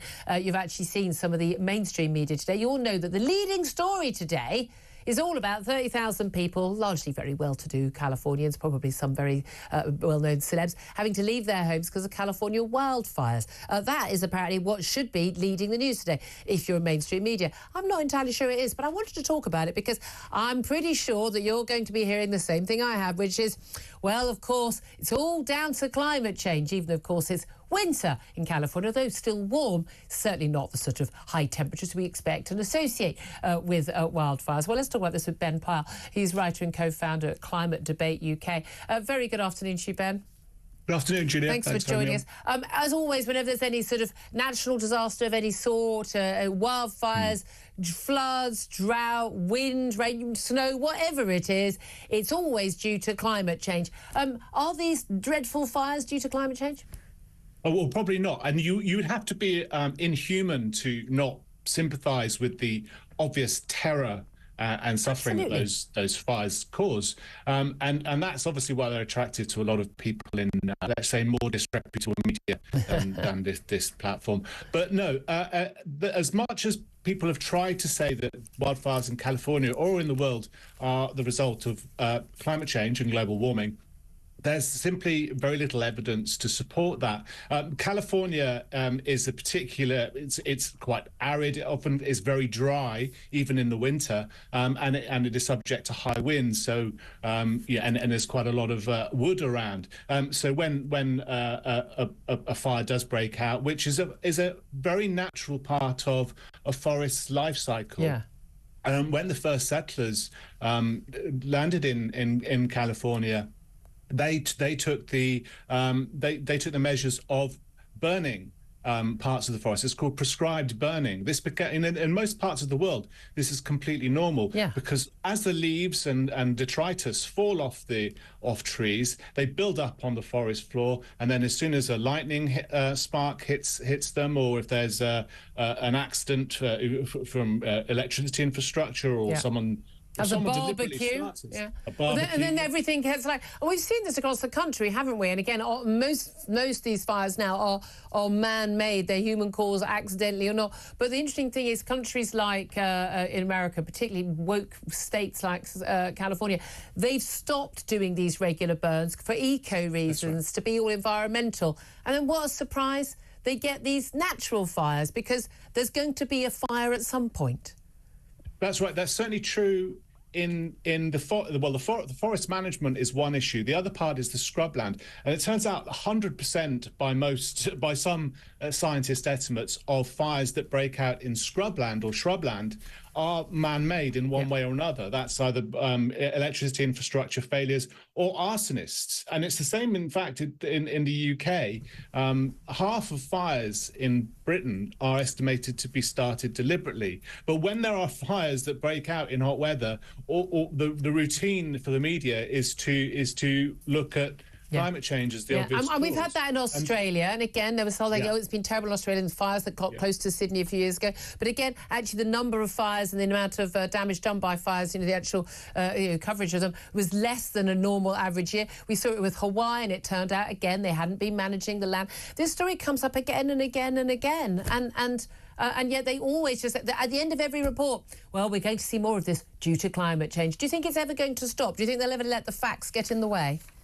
Well, I think they've had to do a lot of science abuse and statistics abuse to cover this. I mean, it's very clear. If you look at the satellite data from NASA, and they admit it themselves, there's been a substantial reduction globally in the area burned by wildfire. So what the Greens sort of answer to this is to say that the risk of fire weather, which is dry and windy weather, has increased. That's say that there's more of this kind of weather. They'll always twist it. They'll always twist it. I mean, again, you don't see that on the BBC, do you? I'm going to have to leave it there. Time is against us. Ben Parr, I hope you come back and join us again soon. Writer and co-founder at Climate Debate UK. Fantastic follow on social media, by the way.